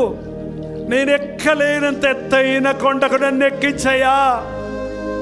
నేను పడి ఉన్న నాశనకరమైన గుట్టలో నుండి నన్ను పైకి లేపయ్యా అని ఎవరెవరు ఏ ఏ బాధతో ఏ ఏ స్థితిగతులలో నీ సహాయం కొరకు చేయెత్తారో వారి చేతిని నీ బలిష్టమైన హస్తముతో పట్టుకొని లేవనెత్తు నాయన, నిలబెట్టు నాయన, నడిపించు ప్రభా. వాడుకో యేసయ్యా. అపవాదికి మా మీద ఇక మీదట ఏ మాత్రం అధికారం లేకుండా నజరేయుడైన యేసుక్రీస్తు నామములో ప్రతి బంధకమును తిప్పివేయుచున్నాము తండ్రి. రోగాలతో, ఆర్థిక ఇబ్బందులతో, కుటుంబ సమస్యలతో, మనస్పర్ధలతో, అసమాధానముతో, పాపపు ఆకర్షణలతో పట్టబడిన ప్రతి ఒక్కరికి ఈ రాత్రి నజరేయుడైన యేసుక్రీస్తు నామములో విడుదల, విడుదల, విడుదల. నా దేవుడు నన్ను విడిపించాడు. నా దేవుడు నన్ను దర్శించాడు. నా ప్రభువు నన్ను ఆశీర్వదించాడని పరిశుద్ధాత్మ తాకుదలను పొంది ఇక్కడి నుంచి వెళ్ళడానికి సహాయం చేయ్యా. ఈ ఆవరణలో ఎవరెవరు అడుగు పెట్టారో వారు కాలెత్తి బయట పెట్టినప్పుడు వారి మార్గాలు కొత్తవిగా ఉండటానికి, వారి జీవితాలు నూతనమర్చబడటానికి, వారి ఎదురుగుండా ఉన్న ఆటంకాలు తలకబడి ఇనప గడియలను పగలగొట్టుతారన్నావు. ఎర్ర సముద్రాన్ని పాయలుగా చేస్తారన్నావు. ఎరికో గోడలను పడగొట్టగలిగిన వాడివి. అడ్డులు, ఆటంకాలు తొలగించి ఆధ్యాత్మికంగా ముందుకు సాగిపోవడానికి, అన్ని విషయాల వర్ధిల్లి దూసుకుపోవడానికి నా దేవుడు నాకు తోడై ఉన్నాడని జయశీలుగా జీవించడానికి మా ఒక్కొక్కరికి నీ సహాయం చేయము. ఇంకా ఎవరైనా హృదయాన్ని కఠినపరుచుకుంటుంటే పాపముడి గురించి, నీతిని గురించి, తీర్పుడి గురించి ఒప్పింపజేయు పరిశుద్ధాత్మను వారి మీద కుమ్మరించము నాయనా. నీ చేతుల్లో పెట్టుకున్న మా జీవితాలను సర్వసత్యములోనికి నడిపించినట్లు నీ ఆత్మతో మమ్మను అభిషేకించము తండ్రి. యేసు నామములో ఉన్న శక్తిని, ఆయన ద్వారా కలిగే దీవెనను ప్రతి వ్యక్తి ఈ రాత్రి అనుభవించినట్లుగా పరిశుద్ధాత్మను మా మీద కొమ్మరించి మమ్మను ముద్రించుము నాయన, మమ్మను అభిషేకించుము తండ్రి. మరి ముఖ్యంగా నీవు వేరుకున్న, కోరుకున్న, ఆకర్షించుకున్న, నీవు పిలుచుకుని నీ ప్రియులందరినీ బట్టి వందనాలయ్యా. ఇక్కడ ఉన్న వారందరూ నీవు ప్రేమలో ఉన్నవారే, నీవు ప్రేమించిన వారే. ఎవ్వరూ ఊరకనే పోకుండా నీవు అభిషేకించి పంపించాయా, నీవు దీవించి పంపించాయా. నీ సన్నిధిలో గడిపిన ప్రతి క్షణము ఎంతో దివ్యమైనదని, అది మాకెంతో మేలుకరమైనదని, అది మా జీవితాలలో సువాసనలు వెదజల్లుతుందని మేము ప్రత్యక్ష సాక్ష్యాలు చెప్పుటకు సహాయం ఇచ్చాయేమో. నిశ్చితమైతే, నీ రాకడ ఆలస్యమైతే ఇటువంటి సభలను, ఇంకా అనేకమైన వర్షిప్ కాన్ఫరెన్స్ని, యూత్ మీటింగ్స్ని, పాస్టర్స్ మీటింగ్స్ని అనేక చోట్ల జరిపించాలని ప్రార్థిస్తుండగా మార్గాలు తెరవము. వెళ్ళుచున్న ప్రతి ఒక్కరికి నీ సన్నిధినిచ్చి నడిపించుమని, లైవ్లో వీక్షిస్తున్న వారిని కూడా మేమే దీవెన ఇక్కడ పొందామో అట్టి దీవెనలు పొందుటకు ఆశీర్వదించుమని యేసు క్రీస్తు నామములో అడుగుచున్నాను తండ్రి, ఆమేన్.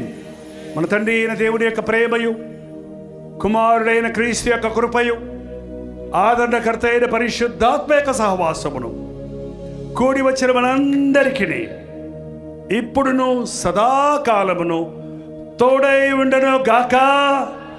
ఆమేన్, ఆమేన్, ఆమేన్. హల్లెలూయా. పూనా పరిసర ప్రాంతాల్లో ఉన్న వారికి శుభవార్త.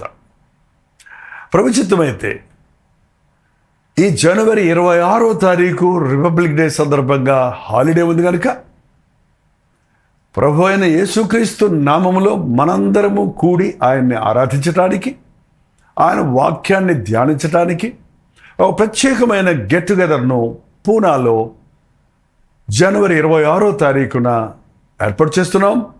సాయంత్రం 5 గంటల నుంచి 10 గంటల వరకు ఒకే సెషన్. రండి, పాల్గొనండి.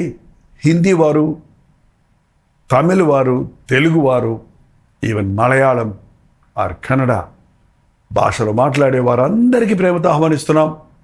ఎందుకంటే ప్రతిరోజు తెలుగు, తమిళ్, హిందీ, మలయాళం, బెంగాలీ, ఒరియా భాషల్లో ఇవ్వబడుతున్నటువంటి వర్తమానాలు, టీవీ ప్రోగ్రామ్స్ అనేకులు మీరు వీక్షిస్తున్నారు. పూనా లాంటి పట్టణంలో అన్ని భాషల వారు ఉన్నారు.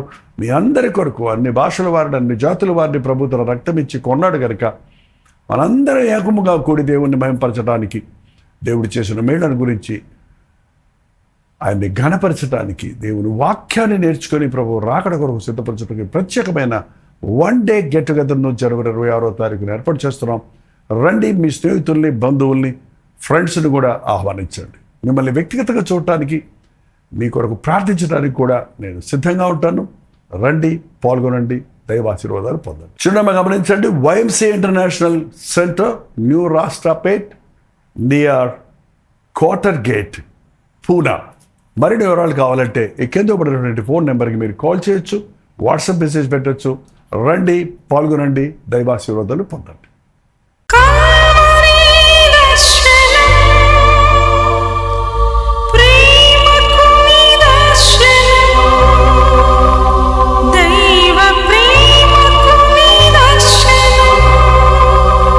తెలుగు, తమిళ, హిందీ, మలయాళం, బెంగాలీ, ఒరియా అనే 6 భాషల్లో టెలివిజన్ ప్రోగ్రామ్స్ కొనసాగుతూనే ఉన్నాయి.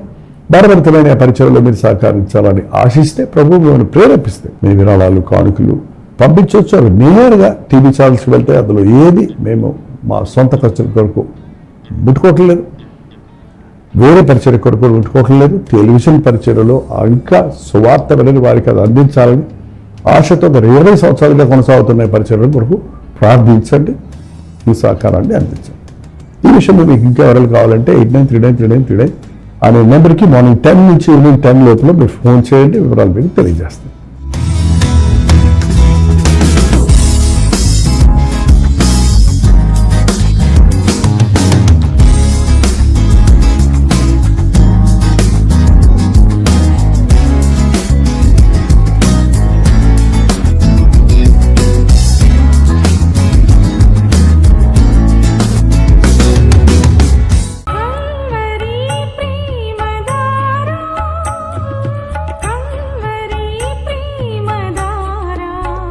కల్వరి ప్రేమధార అనే మా ద్విమాస పత్రికను ఈ మధ్య త్రైమాస పత్రిక అంటే 3 నెలలకి ఒక్కసారి మాత్రమే ప్రింట్ చేయగలుగుతున్నాం. మరి గత 40 సంవత్సరాల పైబడి కొనసాగుతున్న ఈ పత్రికను ఆపు చేయటం ఇష్టం లేక దీన్ని త్రైమాస పత్రికగా మార్చున్నాం. మీరు కల్వరి ప్రేమధార పత్రికను చదువుతున్నారా? ఒక ఉచిత పత్రిక కావాలంటే ఇవ్వాలే మీ పేరు, చిరునామా, అడ్రస్తో పాటు ఇంటి నెంబర్తో పాటు క్లియర్గా పంపించండి. తప్పకుండా ఒక ఉచిత పత్రికను మీకు పంపిస్తాం.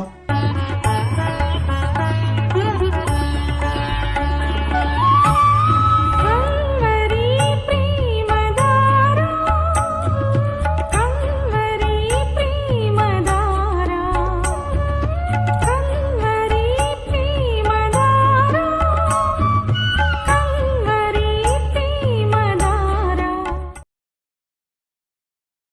ఒక నిమిషం. మీ ఆధ్యాత్మిక జీవితాన్ని బలపరిచే అనేక పుస్తకములు, బైబిల్ సంబంధించిన పుస్తకములు, మీ సమస్యలకు పరిష్కారాలు కలుగజేసేవి, మీ ఆధ్యాత్మిక జీవితాన్ని బలపరిచేవి, మీ విశ్వాసమును వృద్ధి చేసేవి, యవనస్తులకు, స్త్రీలకు, పురుషులకు, అలాగే కుటుంబాలకు ఉపయోగకరమైన వర్తమానాలతో నిండిన అనేక పుస్తకములు, ఇంచుమించు 50 పుస్తకములు సిద్ధపరుచున్నాం. ఈ 50 పుస్తకాలు మీకు కావాలంటే ఇప్పుడే 08939393939 నెంబర్కి కాల్ చేసి తెలుసుకోండి.